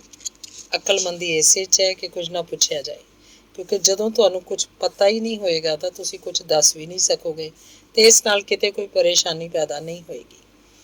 ਤੁਹਾਡੇ ਲਈ ਬਸ ਇੰਨਾ ਜਾਣਨਾ ਹੀ ਕਾਫੀ ਹੈ ਕਿ ਉਹ ਲੋਕ ਇੱਥੇ ਆ ਰਹੇ ਨੇ ਅਤੇ ਜਦੋਂ ਉਹ ਲੋਕ ਇੱਥੇ ਆਉਣ ਪਿੱਛੋਂ ਆਪਣਾ ਕੰਮ ਕਰਕੇ ਚਲੇ ਜਾਣਗੇ ਤਾਂ ਕਿਸੇ ਨੂੰ ਇਹ ਪਤਾ ਨਹੀਂ ਲੱਗ ਸਕੇਗਾ ਕਿ ਕੰਮ ਕਿਸ ਦਾ ਸੀ। ਇਹਦੇ ਨਾਲ ਹੀ ਸਾਨੂੰ ਕੁਝ ਸਖਤ ਕਦਮ ਹੋਰ ਵੀ ਚੁੱਕਣੇ ਪੈਣਗੇ, ਟੈਡ ਬਾਲਡਵਿਨ ਨੇ ਕਿਹਾ, ਕਿਉਂਕਿ ਇਸ ਇਲਾਕੇ 'ਚ ਕਈ ਲੋਕ ਸਾਡੇ ਹੱਥੋਂ ਨਿਕਲੇ ਜਾ ਰਹੇ ਨੇ। ਅਜੇ ਪਿਛਲੇ ਹਫ਼ਤੇ ਹੀ ਉਸ ਸਾਲੇ ਬਲੈਕਰ ਨਾਂ ਦੇ ਫੋਰਮੈਨ ਨੇ ਸਾਡੇ 3 ਆਦਮੀਆਂ ਨੂੰ ਕੱਢ ਦਿੱਤਾ ਹੈ। ਉਹ ਕਾਫੀ ਦਿਨਾਂ ਦਾ ਅੱਖਾਂ ਦਿਖਾ ਰਿਹਾ। ਹੁਣ ਤਾਂ ਉਹਦਾ ਪੱਕਾ ਅਤੇ ਪੁਖਤਾ ਇੰਤਜ਼ਾਮ ਕਰ ਹੀ ਦੇਣਾ ਚਾਹੀਦਾ ਹੈ। ਇਹ ਕਹੇ ਇੰਤਜ਼ਾਮ ਦੀ ਗੱਲ ਕਰ ਰਿਹਾ? ਮੈਕਮੋਡੋ ਨੇ ਪੁੱਛਿਆ। ਬੰਦੂਕ ਦੀ ਗੋਲੀ ਨਾਲ ਉਹਦਾ ਪੱਕਾ ਅਤੇ ਪੁਖਤਾ ਇੰਤਜ਼ਾਮ ਕੀਤਾ ਜਾਏਗਾ, ਉਹਦੇ ਨਾਲ ਬੈਠੇ ਆਦਮੀ ਨੇ ਕਿਹਾ, ਅਤੇ ਫਿਰ ਜ਼ੋਰ ਨਾਲ ਹੱਸ ਪਿਆ। ਵੈਸੇ ਤੇਰਾ ਸਾਡੇ ਇਹਨਾਂ ਤਰੀਕਿਆਂ ਬਾਰੇ ਕੀ ਖਿਆਲ ਹੈ ਬ੍ਰਦਰ? ਮੈਨੂੰ ਤਾਂ ਬਹੁਤ ਪਸੰਦ ਆ ਰਹੇ ਨੇ। ਲੱਗਿਆ ਮੈਕਮੋਡੋ 'ਤੇ ਉਹਨਾਂ ਲੋਕਾਂ ਦੀ ਸੰਗਤ ਦਾ ਰੰਗ ਚੜ੍ਹਦਾ ਜਾ ਰਿਹਾ ਸੀ, ਇਸ ਲਈ ਬੋਲਿਆ, ਕਿਸੇ ਹਿੰਮਤੀ ਅਤੇ ਦਲੇਰ ਆਦਮੀ ਲਈ ਕੁਝ ਕਰ ਵਿਖਾਉਣ ਲਈ ਇਹ ਬਿਲਕੁਲ ਸਹੀ ਥਾਂ ਹੈ। ਉਹਦੇ ਆਸੇ ਪਾਸੇ ਬੈਠੇ ਕਈ ਲੋਕਾਂ ਨੇ ਉਹਦੇ ਸ਼ਬਦ ਸੁਣੇ ਅਤੇ ਜ਼ੋਰ ਨਾਲ ਤਾੜੀਆਂ ਵਜਾ ਕੇ ਉਹਦੀ ਪ੍ਰਸ਼ੰਸਾ ਕੀਤੀ। ਇਹ ਕੀ ਹੋ ਰਿਹਾ? ਲੰਮੀ ਮੇਜ਼ ਦੇ ਸਿਰੇ 'ਤੇ ਕਾਲੀ ਟੋਪੀ ਪਾਈ ਬੈਠੇ ਬੌਡੀ ਮਾਸਟਰ ਨੇ ਚੀਕ ਕੇ ਪੁੱਛਿਆ। ਇਹ ਸਾਡਾ ਨਵਾਂ ਮੈਂਬਰ ਹੈ ਸਰ, ਇਹਨੂੰ ਸਾਡੇ ਤਰੀਕੇ ਬੜੇ ਪਸੰਦ ਆ ਰਹੇ ਨੇ। ਮੈਂ ਕਹਿਣਾ ਚਾਹੁੰਦਾ ਸਤਿਕਾਰਯੋਗ ਬੌਡੀ ਮਾਸਟਰ, ਜੇ ਤੁਹਾਨੂੰ ਕੋਈ ਆਦਮੀ ਚਾਹੀਦਾ ਤਾਂ ਮੈਂ ਇਸ ਸਭਾ ਦਾ ਕੰਮ ਕਰਨ ਲਈ ਚੁਣੇ ਜਾਣ 'ਚ ਮਾਣ ਮਹਿਸੂਸ ਕਰਾਂਗਾ, ਮੈਕਮੋਡੋ ਨੇ ਖੜ੍ਹਾ ਹੋ ਕੇ ਕਿਹਾ। ਉਹਦੀ ਇਸ ਗੱਲ 'ਤੇ ਪਹਿਲਾਂ ਨਾਲੋਂ ਵੀ ਵੱਧ ਤਾੜੀਆਂ ਵੱਜੀਆਂ। ਇੰਝ ਲੱਗ ਰਿਹਾ ਸੀ ਜਿਵੇਂ ਉਹਨਾਂ ਦੇ ਇਸ ਦਿਸ ਹੱਦੇ ਉੱਪਰ ਨਵਾਂ ਸੂਰਜ ਉੱਗਣ ਦੀ ਕੋਸ਼ਿਸ਼ ਕਰ ਰਿਹਾ ਹੋਵੇ। ਪਰ ਉੱਥੇ ਮੌਜੂਦ ਕੁਝ ਵੱਡੇ ਬੁੱਢਿਆਂ ਨੂੰ ਇਹ ਕਾਰਜ ਕੁਝ ਵਧੇਰੇ ਹੀ ਸੋਹਲਾ ਲੱਗਿਆ। ਮੈਂ ਕਹਿਣਾ ਚਾਹਾਂਗਾ ਹਾਰਾਵੇ ਨਾਂ ਦੇ ਗਿਰਜ ਵਰਗੀ ਸ਼ਕਲ ਵਾਲੇ ਬੁੱਢੇ ਸੈਕਟਰੀ ਨੇ ਕਿਹਾ। ਬ੍ਰਦਰ ਮੈਕਮੂਡੋ ਨੂੰ ਤਦ ਤੱਕ ਇੰਤਜ਼ਾਰ ਕਰਨਾ ਚਾਹੀਦਾ ਜਦ ਤੱਕ ਕਿ ਸਭਾ ਖੁਦ ਹੀ ਕੋਈ ਕੰਮ ਨਾ ਸੌਂਪੇ। ਤੁਸੀਂ ਬਿਲਕੁਲ ਸਹੀ ਕਿਹਾ, ਮੈਕਮੂਡੋ ਬੋਲਿਆ। ਮੈਂ ਤੁਹਾਡੀ ਆਗਿਆ ਦਾ ਪਾਲਣ ਕਰਨ ਲਈ ਹਮੇਸ਼ਾ ਤਤਪਰ ਹਾਂ। ਤੁਹਾਨੂੰ ਵੀ ਮੌਕਾ ਦਿੱਤਾ ਜਾਏਗਾ ਬ੍ਰਦਰ ਮੈਕਮੂਡੋ, ਚੇਅਰਮੈਨ ਦੀ ਕੁਰਸੀ 'ਤੇ ਬੈਠੇ ਮੈਕਜ਼ਿੰਟੀ ਨੇ ਕਿਹਾ। ਅਸੀਂ ਤੁਹਾਨੂੰ ਇੱਕ ਉਤਸ਼ਾਹੀ ਆਦਮੀ ਦੇ ਰੂਪ 'ਚ ਪਛਾਣ ਲਿਆ ਹੈ ਅਤੇ ਸਾਨੂੰ ਉਮੀਦ ਹੈ ਕਿ ਤੁਸੀਂ ਇਸ ਇਲਾਕੇ ਲਈ ਚੰਗਾ ਕੰਮ ਕਰੋਗੇ। ਅੱਜ ਰਾਤ ਹੀ ਇੱਕ ਮਾਮੂਲੀ ਜਿਹਾ ਮਾਮਲਾ ਨਿਪਟਾਉਣਾ ਹੈ। ਜੇ ਤੁਸੀਂ ਚਾਹੋ ਤਾਂ ਉਸ 'ਚ ਸ਼ਾਮਲ ਹੋ ਕੇ ਹੱਥ ਵੰਡਾ ਸਕਦੇ ਹੋ। ਮੈਂ ਕਿਸੇ ਖਾਸ ਵੱਡੇ ਕੰਮ ਦਾ ਇੰਤਜ਼ਾਰ ਕਰਨਾ ਜ਼ਿਆਦਾ ਪਸੰਦ ਕਰਾਂਗਾ। ਫਿਰ ਵੀ ਤੁਸੀਂ ਰਾਤ ਨੂੰ ਨਾਲ ਜਾਣਾ ਤਾਂ ਸਹੀ। ਇਸ ਨਾਲ ਤੁਹਾਨੂੰ ਸਾਡੀਆਂ ਨੀਤੀਆਂ ਅਤੇ ਤੌਰ ਤਰੀਕਿਆਂ ਨੂੰ ਸਮਝਣ 'ਚ ਮਦਦ ਮਿਲੇਗੀ। ਚਲੋ ਖੈਰ, ਇਸ ਬਾਰੇ ਬਾਅਦ 'ਚ ਗੱਲ ਕਰਾਂਗੇ। ਅਜੇ ਤਾਂ ਉਹਨੇ ਆਪਣੇ ਹੱਥ 'ਚ ਫੜੀ ਕਾਰਜ ਸੂਚੀ ਵਾਲੇ ਕਾਗਜ਼ ਉੱਤੇ ਨਜ਼ਰ ਮਾਰਦਿਆਂ ਕਿਹਾ, ਅਜੇ ਤਾਂ ਅਸੀਂ ਕੁਝ ਹੋਰ ਮਾਮਲਿਆਂ 'ਤੇ ਵਿਚਾਰ ਕਰਨਾ ਹੈ। ਸਭ ਤੋਂ ਪਹਿਲਾਂ ਤਾਂ ਮੈਂ ਸਭਾ ਦੇ ਖਜ਼ਾਨਚੀ ਸਾਹਿਬ ਨਾਲ ਸਭਾ ਦੇ ਬੈਂਕ ਬੈਲੈਂਸ ਬਾਰੇ ਗੱਲ ਕਰਨਾ ਚਾਹਾਂਗਾ, ਕਿਉਂਕਿ ਅਸੀਂ ਜਿਮ ਕਾਰਨਾਵੇ ਦੀ ਵਿਧਵਾ ਦੀ ਪੈਨਸ਼ਨ ਦਾ ਪ੍ਰਬੰਧ ਕਰਨਾ ਹੈ। ਉਹ ਸਭਾ ਦਾ ਕੰਮ ਕਰਦਾ ਹੋਇਆ ਸ਼ਹੀਦ ਹੋ ਗਿਆ ਸੀ, ਇਸ ਲਈ ਹੁਣ ਇਹ ਸਾਡੀ ਜ਼ਿੰਮੇਵਾਰੀ ਹੈ ਕਿ ਉਹਦੀ ਵਿਧਵਾ ਨੂੰ ਇਹ ਮਹਿਸੂਸ ਨਾ ਹੋਣ ਦੇਈਏ ਕਿ ਉਹ ਲਾਚਾਰ ਹੈ। ਜਿਮ ਉਦੋਂ ਗੋਲੀ ਲੱਗਣ ਨਾਲ ਮਾਰਿਆ ਗਿਆ ਸੀ ਜਦੋਂ ਸਾਡੇ ਆਦਮੀ ਮਾਰਲੇ ਕ੍ਰੀਕ ਵਾਲੇ ਚੈਸਟਰ ਵਿਲਕਾਕਸ ਨੂੰ ਮਾਰਨ ਲਈ ਗਏ ਸੀ, ਮੈਕਮੂਡੋ ਦੇ ਕੋਲ ਬੈਠੇ ਆਦਮੀ ਨੇ ਉਹਨੂੰ ਦੱਸਿਆ। ਇਸ ਵੇਲੇ ਤਾਂ ਪੈਸਿਆਂ ਦੀ ਕੋਈ ਕਮੀ ਨਹੀਂ, ਖਜ਼ਾਨਚੀ ਨੇ ਆਪਣੇ ਸਾਹਮਣੇ ਰੱਖੀ ਬੈਂਕ ਬੁੱਕ ਵੱਲ ਵੇਖਦਿਆਂ ਕਿਹਾ। ਲਗਭਗ ਸਾਰੀਆਂ ਫਰਮਾਂ ਆਪਣੇ ਹਿੱਸੇ ਦੀ ਰਕਮ ਸਮੇਂ ਸਿਰ ਪਹੁੰਚਾ ਰਹੀਆਂ ਨੇ। ਮੈਕਸ ਕਲਿੰਡਰ ਐਂਡ ਕੰਪਨੀ ਨੇ $500 ਦਿੱਤੇ ਨੇ ਤਾਂ ਕਿ ਉਹਨਾਂ ਨੂੰ ਤੰਗ ਨਾ ਕੀਤਾ ਜਾਏ। ਵਾਕਰ ਬੰਧੂਆਂ ਨੇ 100 ਭੇਜੇ ਸਨ, ਪਰ ਮੈਂ ਉਹਨਾਂ ਨੂੰ ਆਪਣੇ ਵੱਲੋਂ ਵਾਪਸ ਕਰਕੇ ਪੂਰੇ 500 ਦੀ ਮੰਗ ਕੀਤੀ ਹੈ। ਜੇ ਉਹਨਾਂ ਵੱਲੋਂ ਬੁੱਧਵਾਰ ਤੱਕ ਕੋਈ ਜਵਾਬ ਨਹੀਂ ਮਿਲਦਾ ਤਾਂ ਉਹਨਾਂ ਦੀ ਵੱਡੀ ਚਰਖੀ ਖਰਾਬ ਹੋ ਜਾਏਗੀ। ਪਿਛਲੀ ਵਾਰ ਉਹਨਾਂ ਨੂੰ ਰਸਤੇ 'ਤੇ ਲਿਆਉਣ ਲਈ ਸਾਨੂੰ ਉਹਨਾਂ ਦੀ ਕੋਇਲੇ ਤੋੜਨ ਵਾਲੀ ਮਸ਼ੀਨ ਤੋੜਨੀ ਪਈ ਸੀ। ਬਾਕੀ ਸਾਰੇ ਲੋਕਾਂ ਨੇ ਆਪਣੀ ਸਾਲਾਨਾ ਰਕਮ ਵਕਤ 'ਤੇ ਭੇਜ ਦਿੱਤੀ ਹੈ, ਇਸ ਲਈ ਫਿਲਹਾਲ ਖਰਚਿਆਂ ਲਈ ਸਾਡੇ ਕੋਲ ਭਰਪੂਰ ਪੈਸਾ ਹੈ। ਕੀ ਆਰਚੀ ਸਵਿੰਡਨ ਨੇ ਆਪਣੇ ਹਿੱਸੇ ਦਾ ਪੈਸਾ ਭੇਜ ਦਿੱਤਾ? ਇੱਕ ਮੈਂਬਰ ਨੇ ਪੁੱਛਿਆ। ਉਹ ਤਾਂ ਆਪਣਾ ਸਭ ਕੁਝ ਵੇਚ ਵੱਟ ਕੇ ਇਸ ਇਲਾਕੇ 'ਚੋਂ ਦੂਰ ਚਲਾ ਗਿਆ, ਪਰ ਉਹ ਸ਼ੈਤਾਨ ਜਾਣ ਤੋਂ ਪਹਿਲਾਂ ਸਾਡੇ ਲਈ ਇੱਕ ਪਰਚਾ ਛੱਡ ਗਿਆ, ਜਿਸ ਵਿੱਚ ਲਿਖਿਆ ਸੀ ਕਿ ਉਹ ਨਿਊਯਾਰਕ ਵਿੱਚ ਇੱਕ ਸਫਾਈ ਕਰਮਚਾਰੀ ਦੇ ਰੂਪ ਵਿੱਚ ਰਹਿਣਾ ਜ਼ਿਆਦਾ ਪਸੰਦ ਕਰੇਗਾ ਬਨਸਬਤ ਉਹਦੇ ਕਿ ਉਹ ਇੱਕ ਵੱਡੀ ਖਦਾਨ ਦੇ ਮਾਲਕ ਦੇ ਰੂਪ 'ਚ ਹਥਿਆਰਿਆਂ ਅਤੇ ਬਲੈਕਮੇਲਰਾਂ ਦੇ ਪੰਜੇ 'ਚ ਫਸਿਆ ਰਹੇ। ਰੱਬ ਦੀ ਸਹੁੰ, ਬੜਾ ਚੰਗਾ ਹੋਇਆ ਕਿ ਇਹ ਪਰਚਾ ਸਾਡੇ ਤੱਕ ਪਹੁੰਚਣ ਤੋਂ ਪਹਿਲਾਂ ਹੀ ਉਹ ਇਸ ਇਲਾਕੇ 'ਚੋਂ ਦੂਰ ਨਿਕਲ ਗਿਆ। ਮੈਨੂੰ ਯਕੀਨ ਹੈ ਕਿ ਹੁਣ ਇਸ ਘਾਟੀ 'ਚ ਦੁਬਾਰਾ ਆਪਣੀ ਸ਼ਕਲ ਦਿਖਾਉਣ ਦੀ ਹਿੰਮਤ ਨਹੀਂ ਕਰੇਗਾ। ਇੱਕ ਕਲੀਨ ਸ਼ੇਵਡ ਅਤੇ ਹੋਰਾਂ ਨਾਲੋਂ ਭਲੇ ਨਜ਼ਰ ਆਉਣ ਵਾਲੇ ਇੱਕ ਬਜ਼ੁਰਗ ਨੇ, ਜਿਹਦੀ ਸੀਟ ਚੇਅਰਮੈਨ ਦੇ ਬਿਲਕੁਲ ਨੇੜੇ ਸੀ, ਆਪਣੀ ਕੁਰਸੀ ਤੋਂ ਉੱਠ ਕੇ ਪੁੱਛਿਆ, ਜਨਾਬ ਖਜ਼ਾਨਚੀ ਸਾਹਿਬ, ਕੀ ਮੈਂ ਜਾਣ ਸਕਦਾ ਕਿ ਇਸ ਆਦਮੀ ਦੀ ਸਾਰੀ ਸੰਪਤੀ ਕਿਹਨੇ ਖਰੀਦੀ, ਜਿਹਨੂੰ ਅਸੀਂ ਇਸ ਇਲਾਕੇ 'ਚੋਂ ਭਜਾ ਦਿੱਤਾ ਹੈ? ਉਹ ਸਾਰੀ ਤਾਂ state and mitten country railroad company ਨੇ ਖਰੀਦ ਲਈ ਹੈ। ਅਤੇ ਟਾਰਮੈਨ ਅਤੇ ਲੀ ਦੀਆਂ ਖਦਾਨਾਂ ਕਿਹਨੇ ਖਰੀਦੀਆਂ ਸਨ? ਉਸੇ ਕੰਪਨੀ ਨੇ ਖਰੀਦੀਆਂ ਸਨ। ਬ੍ਰਦਰ ਮਾਰਿਸ, ਕੀ ਤੁਸੀਂ ਇਹ ਦੱਸਣ ਦੀ ਕਿਰਪਾ ਕਰੋਗੇ ਕਿ ਮੈਨਸਨ, ਸ਼ੋਮੈਨ ਅਤੇ ਐਟਵੁੱਡ ਵਗੈਰਾ ਦੀਆਂ ਲੋਹੇ ਦੀਆਂ ਖਦਾਨਾਂ ਕਿਹਨੇ ਖਰੀਦੀਆਂ, ਜਿਹੜੇ ਸਭ ਇਹਨਾਂ ਨੂੰ ਵੇਚ ਕੇ ਭੱਜਣ ਲਈ ਮਜਬੂਰ ਹੋਏ ਸਨ? ਮੇਰੀ ਸਮਝ 'ਚ ਨਹੀਂ ਆ ਰਿਹਾ ਬ੍ਰਦਰ ਮਾਰਿਸ, ਚੇਅਰਮੈਨ ਨੇ ਉਕਤਾਹਟ ਭਰੀ ਸੁਰ 'ਚ ਕਿਹਾ, ਕਿ ਸਾਨੂੰ ਇਸ ਨਾਲ ਕੀ ਫਰਕ ਪੈਂਦਾ ਹੈ ਕਿ ਉਹਨਾਂ ਨੂੰ ਕਿਸ ਨੇ ਖਰੀਦਿਆ। ਸਤਿਕਾਰਯੋਗ ਬੌਡੀ ਮਾਸਟਰ, ਮੈਂ ਬੜੇ ਆਦਰ ਨਾਲ ਤੁਹਾਨੂੰ ਇਹ ਬੇਨਤੀ ਕਰਨਾ ਚਾਹਾਂਗਾ, ਇਸ ਨਾਲ ਸਾਨੂੰ ਬੜਾ ਫਰਕ ਪੈਂਦਾ ਹੈ। ਬਜ਼ੁਰਗ ਮੈਂਬਰ ਨੇ ਬੜੀ ਸ਼ਾਂਤ ਅਤੇ ਗੰਭੀਰ ਸੁਰ 'ਚ ਕਿਹਾ। ਇਹ ਸਿਲਸਿਲਾ ਪਿਛਲੇ 10 ਸਾਲ ਤੋਂ ਚੱਲ ਰਿਹਾ ਹੈ। ਅਸੀਂ ਇੱਕ ਇੱਕ ਕਰਕੇ ਸਾਰੇ ਛੋਟੇ ਵਪਾਰੀਆਂ ਦਾ ਧੰਦਾ ਚੌਪਟ ਕਰਕੇ ਉਹਨਾਂ ਨੂੰ ਭੱਜਣ ਲਈ ਮਜਬੂਰ ਕਰ ਦਿੱਤਾ ਹੈ, ਪਰ ਇਹਦਾ ਨਤੀਜਾ ਕੀ ਨਿਕਲਿਆ? ਉਹਨਾਂ ਦੀ ਜਗ੍ਹਾ ਹੁਣ ਸਾਡੇ ਸਾਹਮਣੇ ਰੇਲ ਰੋਡ 'ਤੇ ਵੱਡੀਆਂ ਕੰਪਨੀਆਂ ਦੇ ਜਨਰਲ ਡਾਇਰੈਕਟਰਸ ਨੇ, ਜਿਹੜੇ ਨਿਊਯਾਰਕ ਅਤੇ ਫਿਲਾਡੈਲਫੀਆ ਵਰਗੇ ਸ਼ਹਿਰਾਂ 'ਚ ਰਹਿੰਦੇ ਨੇ ਅਤੇ ਸਾਡੀਆਂ ਧਮਕੀਆਂ ਦੀ ਕੋਈ ਪਰਵਾਹ ਨਹੀਂ ਕਰਦੇ। ਇਹ ਠੀਕ ਹੈ ਕਿ ਅਸੀਂ ਉਹਨਾਂ ਦੇ ਲੋਕਲ ਮੈਨੇਜਰਾਂ ਅਤੇ ਅਧਿਕਾਰੀਆਂ ਨੂੰ ਤੰਗ ਕਰਦੇ ਹਾਂ ਅਤੇ ਆਪਣੀ ਦਹਿਸ਼ਤ ਜਮਾਉਣ ਲਈ ਉਹਨਾਂ ਨੂੰ ਮੌਤ ਦੇ ਘਾਟ ਵੀ ਉਤਾਰ ਦਿੰਦੇ ਹਾਂ, ਪਰ ਇਹਦਾ ਨਤੀਜਾ ਸਿਰਫ ਇਹ ਨਿਕਲਦਾ ਹੈ ਕਿ ਉਹਨਾਂ ਦੀ ਥਾਂ ਹੋਰਾਂ ਨੂੰ ਭੇਜ ਦਿੱਤਾ ਜਾਂਦਾ ਹੈ। ਇਸ ਤਰ੍ਹਾਂ ਹਾਲਾਤ ਨੂੰ ਅਸੀਂ ਆਪਣੇ ਲਈ ਖੁਦ ਹੀ ਖਤਰਨਾਕ ਬਣਾ ਰਹੇ ਹਾਂ। ਛੋਟੇ ਵਪਾਰੀ ਸਾਨੂੰ ਕੋਈ ਨੁਕਸਾਨ ਨਹੀਂ ਪਹੁੰਚਾ ਸਕਦੇ, ਨਾ ਉਹਨਾਂ ਕੋਲ ਇੰਨਾ ਪੈਸਾ ਹੈ, ਨਾ ਤਾਕਤ। ਜਦੋਂ ਤੱਕ ਅਸੀਂ ਇਹਨਾਂ ਨੂੰ ਇੰਨਾ ਨਹੀਂ ਨਿਚੋੜ ਦਿੰਦੇ ਕਿ ਇਹਨਾਂ 'ਚ ਕੋਈ ਰਾਸੀ ਬਾਕੀ ਨਾ ਰਹੇ, ਉਦੋਂ ਤੱਕ ਇਹ ਸਾਡੀ ਮੁੱਠੀ 'ਚ ਰਹਿਣਗੇ। ਪਰ ਇਹਨਾਂ ਵੱਡੀਆਂ ਕੰਪਨੀਆਂ ਦੀ ਗੱਲ ਕੁਝ ਹੋਰ ਹੈ। ਜਿਸ ਦਿਨ ਇਹਨਾਂ ਨੂੰ ਇਸ ਗੱਲ ਦਾ ਅਹਿਸਾਸ ਹੋ ਜਾਏਗਾ ਕਿ ਅਸੀਂ ਇਹਨਾਂ ਦੇ ਮੁਨਾਫੇ ਵਾਲੇ ਧੰਦੇ 'ਚ ਅੜ ਰਹੇ ਹਾਂ, ਤਾਂ ਇਕਜੁੱਟ ਹੋ ਕੇ ਸਾਡੇ ਖਿਲਾਫ ਅਜਿਹੀ ਜ਼ਬਰਦਸਤ ਕਾਨੂੰਨੀ ਮੁਹਿੰਮ ਚਲਵਾ ਦੇਣਗੇ ਕਿ ਅਸੀਂ ਸਾਰੇ ਕਾਨੂੰਨ ਤੋਂ ਬਚਣ ਲਈ ਕੁੱਤਿਆਂ ਵਾਂਗ ਭੱਜਦੇ ਫਿਰਾਂਗੇ ਅਤੇ ਸਾਨੂੰ ਕਿਤੇ ਸਿਰ ਲੁਕਾਉਣ ਲਈ ਜਗ੍ਹਾ ਨਹੀਂ ਮਿਲੇਗੀ। ਸਭ ਦੇ ਸਭ ਜੇਲ੍ਹ 'ਚ ਸੜਦੇ ਨਜ਼ਰ ਆਵਾਂਗੇ। ਇਹਨਾਂ ਅਸ਼ੁੱਭ ਸ਼ਬਦਾਂ ਨੂੰ ਸੁਣ ਕੇ ਉੱਥੇ ਬਲੇਡ ਦੀ ਧਾਰ ਵਰਗਾ ਤੇਜ਼ ਤੇ ਤਿੱਖਾ ਸੰਨਾਟਾ ਪਸਰ ਗਿਆ। ਉਹਨਾਂ ਸਾਰਿਆਂ ਨੇ ਆਪਣੇ ਕੁਮਲਾਏ ਚਿਹਰਿਆਂ ਤੇ ਬੇਚੈਨ ਨਜ਼ਰਾਂ ਨਾਲ ਇੱਕ ਦੂਜੇ ਵੱਲ ਵੇਖਿਆ। ਉਹ ਲੋਕ ਇੰਨੇ ਨਿਡਰ ਤੇ ਬੇਪਰਵਾਹ ਹੋ ਚੁੱਕੇ ਸਨ ਕਿ ਉਹਨਾਂ ਦੇ ਖਿਲਾਫ ਵੀ ਕੋਈ ਕਾਰਵਾਈ ਹੋ ਸਕਦੀ ਹੈ, ਇਹ ਗੱਲ ਉਹਨਾਂ ਦੇ ਦਿਮਾਗ 'ਚੋਂ ਪੂਰੀ ਤਰ੍ਹਾਂ ਨਿਕਲ ਚੁੱਕੀ ਸੀ। ਫਿਰ ਵੀ ਉਹ ਇਹ ਵਿਚਾਰ ਸਾਹਮਣੇ ਆਉਂਦਿਆਂ ਹੀ ਉੱਥੇ ਮੌਜੂਦ ਵੱਡੇ ਵੱਡੇ ਜੀਦਾਰ ਇੱਕ ਵਾਰ ਤਾਂ ਥੋੜ੍ਹਾ ਜਿਹਾ ਕੰਬ ਗਏ। ਇਸ ਲਈ ਮੇਰਾ ਇਹ ਸੁਝਾਅ ਹੈ ਕਿ ਅਸੀਂ ਲੋਕ ਛੋਟੇ ਵਪਾਰੀਆਂ ਦੇ ਨਾਲ ਥੋੜ੍ਹਾ ਨਰਮਾਈ ਨਾਲ ਪੇਸ਼ ਆਈਏ। ਬ੍ਰਦਰ ਮਾਰਿਸ ਨੇ ਅੱਗੇ ਕਿਹਾ, ਜਿਸ ਦਿਨ ਉਹ ਸਭ ਦੇ ਸਭ ਸਾਡੇ ਜ਼ੁਲਮਾਂ ਸਿਤਮਾਂ ਤੋਂ ਤੰਗ ਆ ਕੇ ਇੱਥੋਂ ਨੱਸ ਜਾਣਗੇ, ਉਸ ਦਿਨ ਤੇ ਤੁਸੀਂ ਇਸ ਗੱਲ ਨੂੰ ਚੰਗੀ ਤਰ੍ਹਾਂ ਸਮਝ ਲਓ ਕਿ ਉਸ ਦਿਨ ਸਾਡੀ ਤਾਕਤ ਵੀ ਹਮੇਸ਼ਾ ਹਮੇਸ਼ਾ ਲਈ ਖਤਮ ਹੋ ਜਾਏਗੀ। ਕੌੜਾ ਸੱਚ ਕਿਸੇ ਨੂੰ ਪਸੰਦ ਨਹੀਂ ਹੁੰਦਾ। ਇਸ ਲਈ ਉਹਨਾਂ ਸ਼ਬਦਾਂ ਨੂੰ ਕਹਿਣ ਵਾਲਾ ਜਦੋਂ ਆਪਣੀ ਸੀਟ ਉੱਤੇ ਬੈਠਿਆ ਤਾਂ ਬਹੁਤ ਸਾਰੀਆਂ ਰੋਸ ਭਰੀਆਂ ਆਵਾਜ਼ਾਂ ਉੱਭਰੀਆਂ ਤੇ ਕਈਆਂ ਨੇ ਵਿਅੰਗ ਵਾਕ ਵੀ ਛੱਡੇ। ਬ੍ਰਦਰ ਮਾਰਿਸ, ਮੈਗਜ਼ਿੰਟੀ ਮੱਥੇ ਵੱਟ ਪਾਈ ਉੱਠਿਆ ਤੇ ਬੋਲਿਆ, ਤੁਸੀਂ ਸਾਡੇ ਲਈ ਅਸ਼ੁੱਭ ਬੋਲ ਰਹੇ ਹੋ। ਜਦੋਂ ਤੱਕ ਇਸ ਸਭਾ ਦੇ ਸਾਰੇ ਮੈਂਬਰ ਇਕਜੁੱਟ ਨੇ, ਉਦੋਂ ਤੱਕ ਪੂਰੇ ਅਮਰੀਕਾ 'ਚ ਕੋਈ ਅਜਿਹੀ ਤਾਕਤ ਨਹੀਂ ਜਿਹੜਾ ਸਾਡਾ ਵਾਲ ਵੀ ਵਿੰਗਾ ਕਰ ਸਕੇ। ਮੈਨੂੰ ਆਸ ਹੈ ਕਿ ਵੱਡੀਆਂ ਕੰਪਨੀਆਂ ਵੀ ਇਸ ਨਾਲ ਟਕਰਾਉਣ ਦੀ ਬਜਾਏ ਸਾਡੀਆਂ ਮੰਗਾਂ ਨੂੰ ਮੰਨਣਾ ਵਧੇਰੇ ਪਸੰਦ ਕਰਨਗੀਆਂ, ਬਿਲਕੁਲ ਉਸੇ ਤਰ੍ਹਾਂ ਜਿਸ ਤਰ੍ਹਾਂ ਕਿ ਛੋਟੀਆਂ ਕੰਪਨੀਆਂ ਸਾਡੀਆਂ ਮੰਗਾਂ ਮੰਗਦੀਆਂ ਰਹੀਆਂ ਨੇ।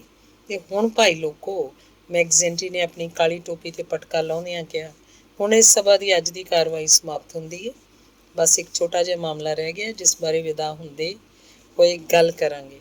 ਹੁਣ ਸਮਾਂ ਆ ਗਿਆ ਹੈ ਕਿ ਆਪਣੇ ਭਾਈਚਾਰੇ ਤੇ ਆਪਸੀ ਮੇਲ ਜੋਲ ਦੇ ਲਈ ਕੁਝ ਜਲਪਾਨ ਕਰ ਲਿਆ ਜਾਵੇ। ਆਦਮੀ ਦਾ ਸੁਭਾਅ ਵੀ ਬੜਾ ਵਿਚਿੱਤਰ ਹੈ।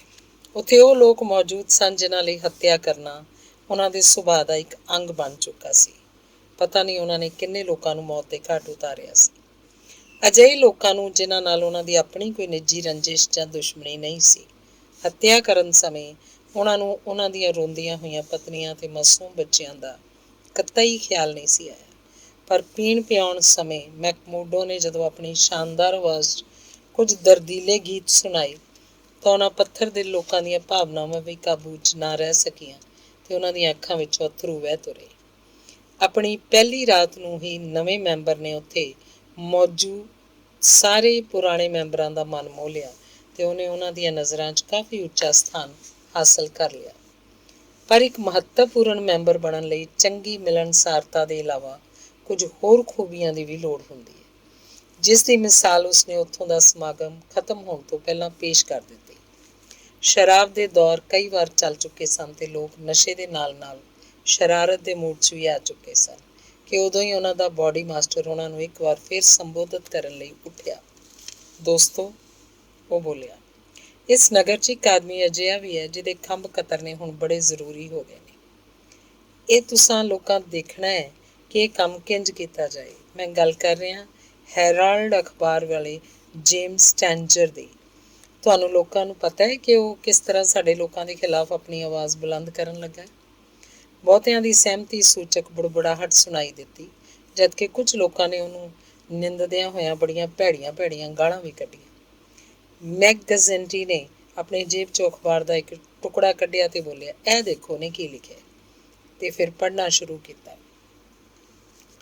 ਕੋਇਲੇ ਤੇ ਲੋਹੇ ਦੇ ਇਲਾਕੇ ਵਿੱਚ ਦਹਿਸ਼ਤ ਦੀ ਹਕੂਮਤ। ਅੱਜ 12 ਸਾਲ ਹੋਣ ਨੂੰ ਆਏ ਨੇ ਜਦ ਇਸ ਇਲਾਕੇ 'ਚ ਹੋਈਆਂ ਕਈ ਭਿਆਨਕ ਹੱਤਿਆਵਾਂ ਨੇ ਸਾਡੇ ਵਿਚਕਾਰ ਇੱਕ ਸੰਗਠਿਤ ਅਪਰਾਧੀ ਗਿਰੋਹ ਦੀ ਮੌਜੂਦਗੀ ਦਾ ਸਬੂਤ ਦਿੱਤਾ ਸੀ। ਉਸ ਦਿਨ ਤੋਂ ਲੈ ਕੇ ਅੱਜ ਤੱਕ ਇਹ ਅਪਰਾਧ ਭਰਪੂਰ ਘਟਨਾਵਾਂ ਕਦੀ ਨਹੀਂ ਰੁਕੀਆਂ, ਬਲਕਿ ਹੁਣ ਤਾਂ ਉਹਨਾਂ ਉਚਾਈਆਂ ਨੂੰ ਛੂਹਣ ਲੱਗੇ ਨੇ ਕਿ ਸਾਨੂੰ ਹੁਣ ਸਭਿਆ ਸੰਸਾਰ ਦੇ ਮੱਥੇ ਦਾ ਕਲੰਕ ਕਿਹਾ ਜਾਣ ਲੱਗਾ। ਕੀ ਇਹੀ ਦਿਨ ਦੇਖਣ ਲਈ ਸਾਡੇ ਇਸ ਮਹਾਨ ਦੇਸ਼ ਨੇ ਯੂਰਪ ਦੀ ਤਾਨਾਸ਼ਾਹੀ ਤੋਂ ਪੀੜਤ ਵਿਦੇਸ਼ੀਆਂ ਦਾ ਖੁੱਲ੍ਹੇ ਦਿਲ ਨਾਲ ਸਵਾਗਤ ਕਰਦੇ ਹੋਏ ਉਹਨਾਂ ਨੂੰ ਆਪਣੀ ਛਾਤੀ ਨਾਲ ਲਾਇਆ ਸੀ?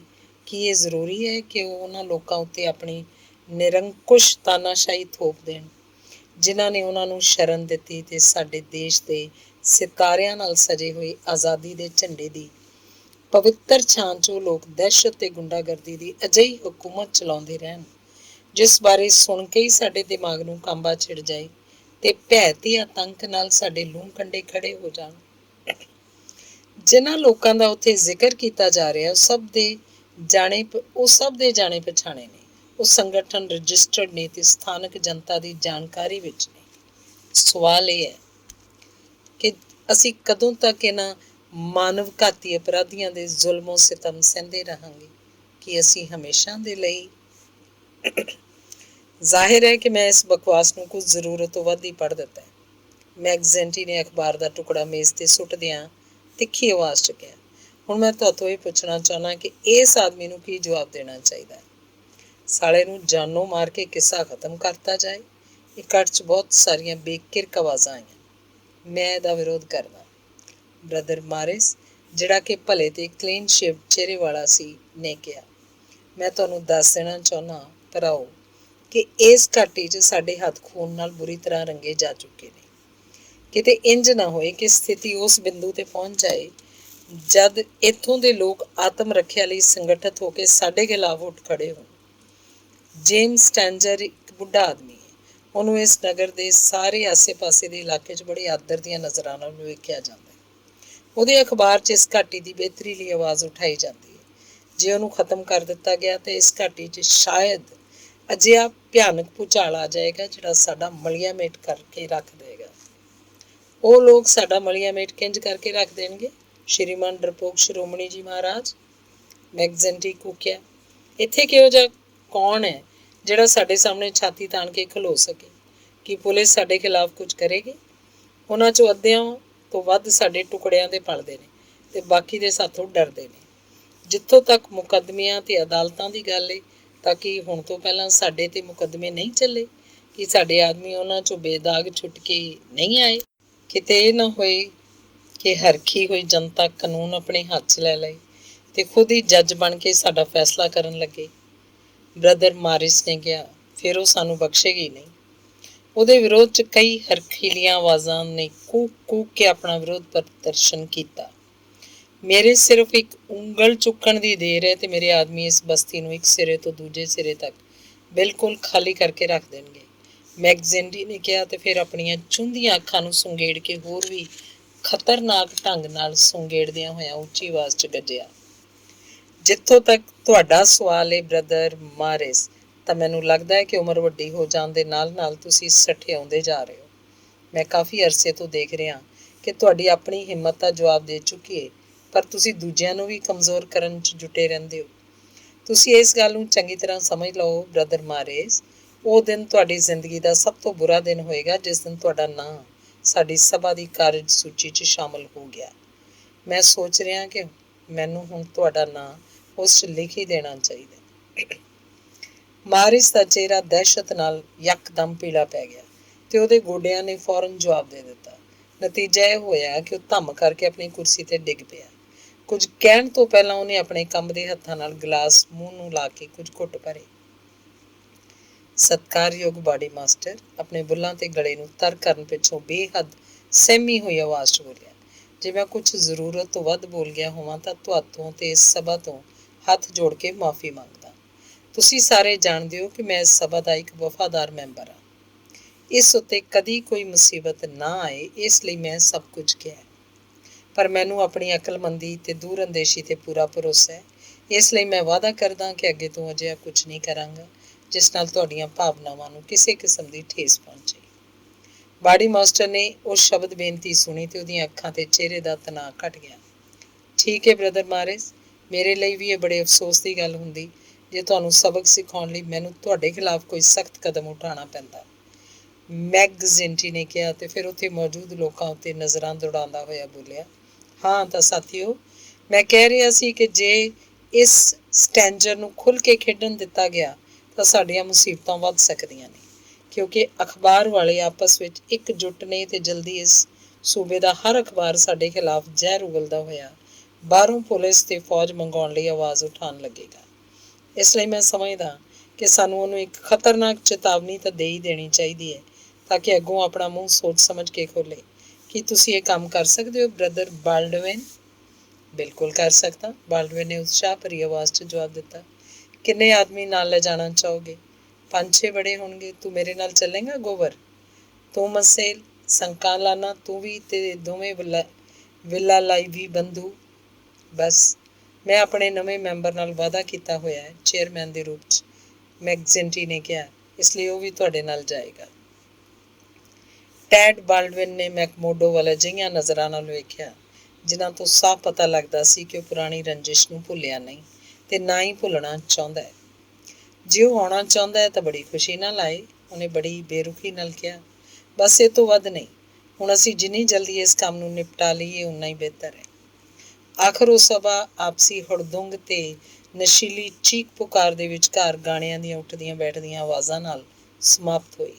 ਸ਼ਰਾਬ ਦਾ ਦੌਰ ਅਜੇ ਵੀ ਚਾਲੂ ਸੀ, ਇਸ ਲਈ ਬਹੁਤ ਸਾਰੇ ਭਾਈ ਲੋਕ ਅਜੇ ਹੋਰ ਪੀਣ ਲਈ ਉੱਥੇ ਰੁਕੇ ਰਹੇ। ਪਰ ਜਿਸ ਛੋਟੀ ਜਿਹੀ ਟੋਲੀ ਨੂੰ ਜ਼ਿੰਮੇਵਾਰੀ ਸੌਂਪੀ ਗਈ ਸੀ, ਉੱਥੋਂ ਬਾਹਰ ਨਿਕਲ ਆਈ ਤੇ 2-3 ਦੀ ਮੰਡਲੀ 'ਚ ਗੱਲਾਂ ਕਰਦੇ ਹੋਏ ਮੰਜ਼ਿਲ ਵੱਲ ਤੁਰ ਪਈ ਤਾਂ ਕਿ ਕਿਸੇ ਦਾ ਧਿਆਨ ਉਹਨਾਂ ਵੱਲ ਨਾ ਜਾਵੇ।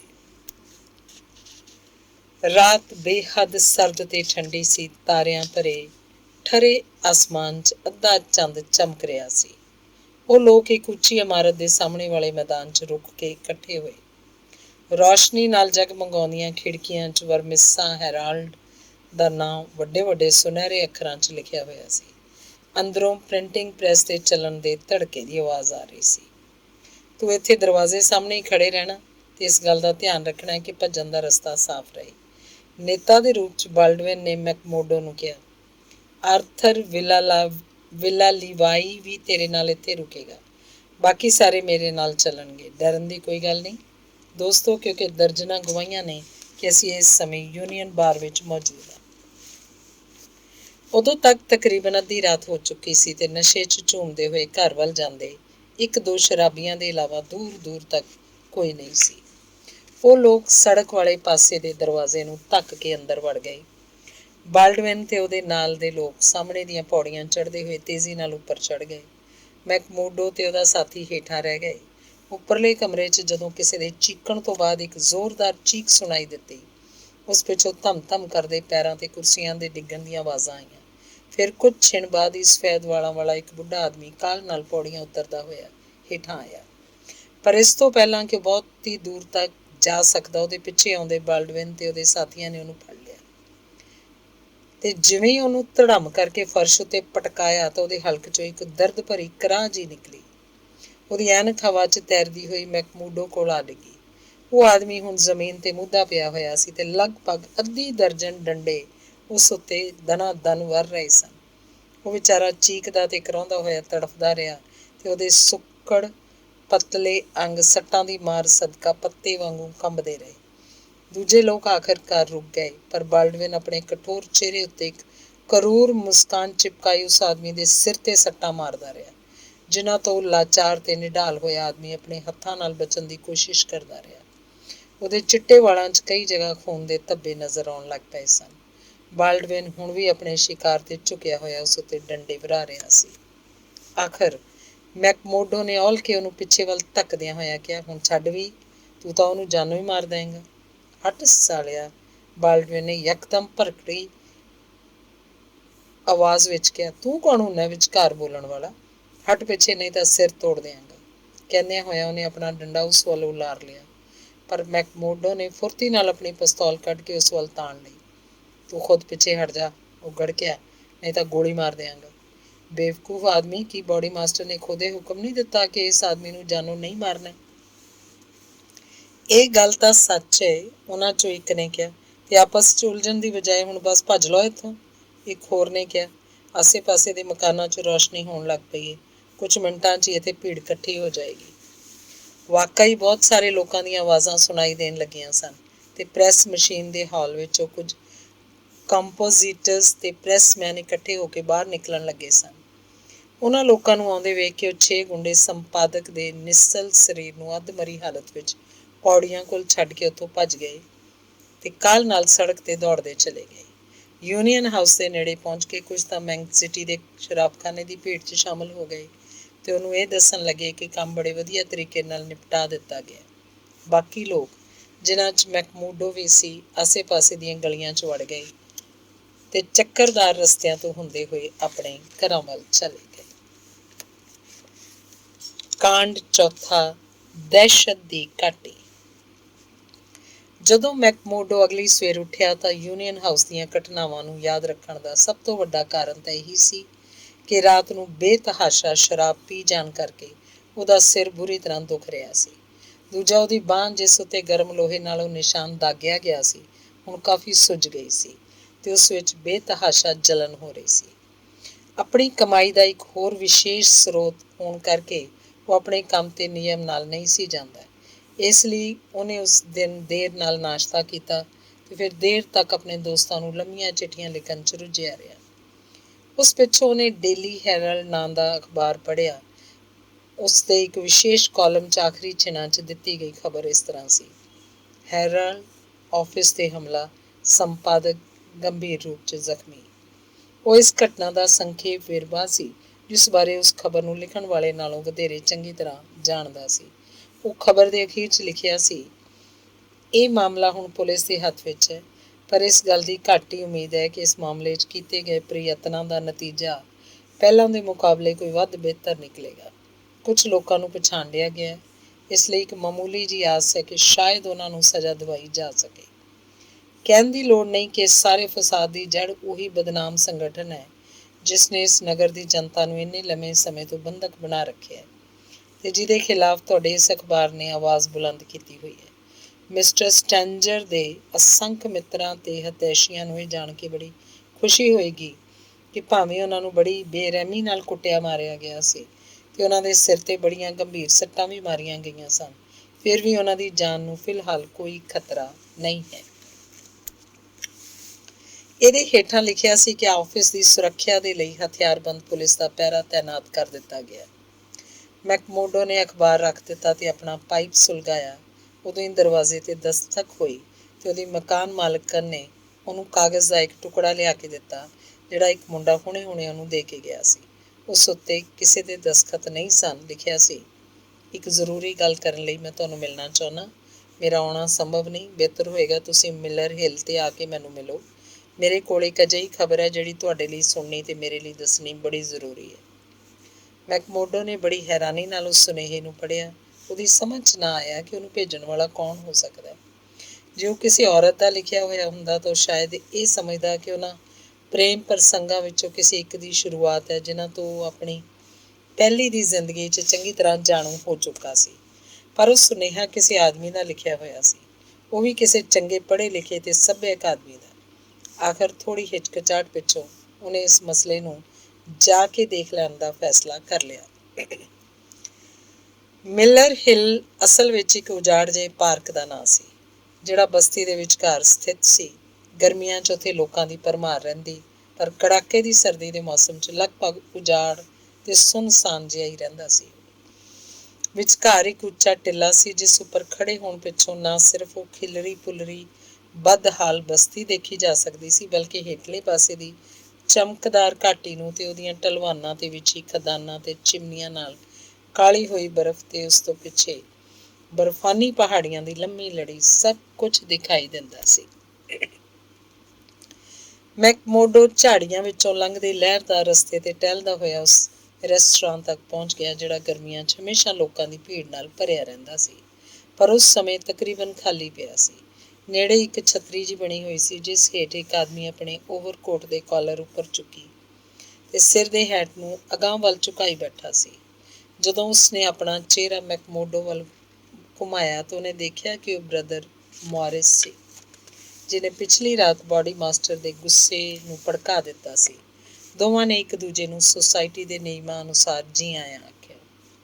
ਮੈਂ ਤੁਹਾਡੇ ਨਾਲ ਕੁਝ ਗੱਲਾਂ ਕਰਨੀਆਂ ਚਾਹੁੰਦਾ ਸੀ ਮਿਸਟਰ ਮੈਕਮੋਡੋ, ਬੁੱਢੇ ਨੇ ਥੋੜ੍ਹੀ ਹਿਚਕਚਾਹਟ ਨਾਲ ਕਿਹਾ, ਜਿਸ ਤੋਂ ਪਤਾ ਲੱਗਦਾ ਸੀ ਕਿ ਉਹ ਬੜੀ ਨਾਜ਼ੁਕ ਜ਼ਮੀਨ 'ਤੇ ਪੈਰ ਰੱਖ ਰਿਹਾ। ਤੁਹਾਡੀ ਬੜੀ ਮਿਹਰਬਾਨੀ ਜੋ ਤੁਸੀਂ ਇੱਥੇ ਆਏ। ਤੁਸੀਂ ਉਸ ਸੁਨੇਹੇ 'ਤੇ ਆਪਣਾ ਨਾਂ ਕਿਉਂ ਨਹੀਂ ਲਿਖਿਆ? ਬਹੁਤ ਜ਼ਿਆਦਾ ਸਾਵਧਾਨ ਰਹਿਣ ਦੀ ਲੋੜ ਹੈ ਮਿਸਟਰ। ਅੱਜ ਵਰਗੇ ਨਾਜ਼ੁਕ ਵਕਤ ਵਿੱਚ ਕੋਈ ਨਹੀਂ ਜਾਣਦਾ ਕਿ ਕਦੋਂ ਉਹਦਾ ਕਿਹੜਾ ਕਰਮ ਪਲਟ ਕੇ ਉਸੇ ਦੇ ਸਾਹਮਣੇ ਆ ਜਾਏ। ਕੋਈ ਇਹ ਵੀ ਨਹੀਂ ਜਾਣਦਾ ਕਿ ਕਿਸ 'ਤੇ ਭਰੋਸਾ ਕੀਤਾ ਜਾਏ ਤੇ ਕਿਸ 'ਤੇ ਨਾ ਕੀਤਾ ਜਾਏ।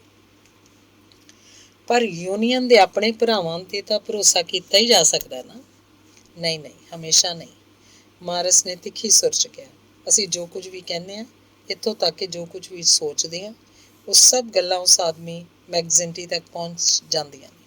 ਦੇਖੋ, ਮੈਕਮੋਰਡੋ ਨੇ ਕਰੜੀ ਆਵਾਜ਼ 'ਚ ਕਿਹਾ, ਇਹ ਹਾਲੇ ਪਿਛਲੀ ਰਾਤ ਦੀ ਗੱਲ ਹੈ। ਜਿਵੇਂ ਕਿ ਤੁਸੀਂ ਜਾਣਦੇ ਹੀ ਹੋ ਕਿ ਮੈਂ ਬੌਡੀ ਮਾਸਟਰ ਦੇ ਪ੍ਰਤੀ ਪੂਰੀ ਤਰ੍ਹਾਂ ਵਫਾਦਾਰੀ ਦੀ ਸਹੁੰ ਚੁੱਕੀ ਹੈ। ਕਿ ਤੁਸੀਂ ਚਾਹੁੰਦੇ ਹੋ ਕਿ ਮੈਂ ਆਪਣੀ ਉਸ ਸਹੁੰ ਨੂੰ ਤੋੜ ਦਿਆਂ?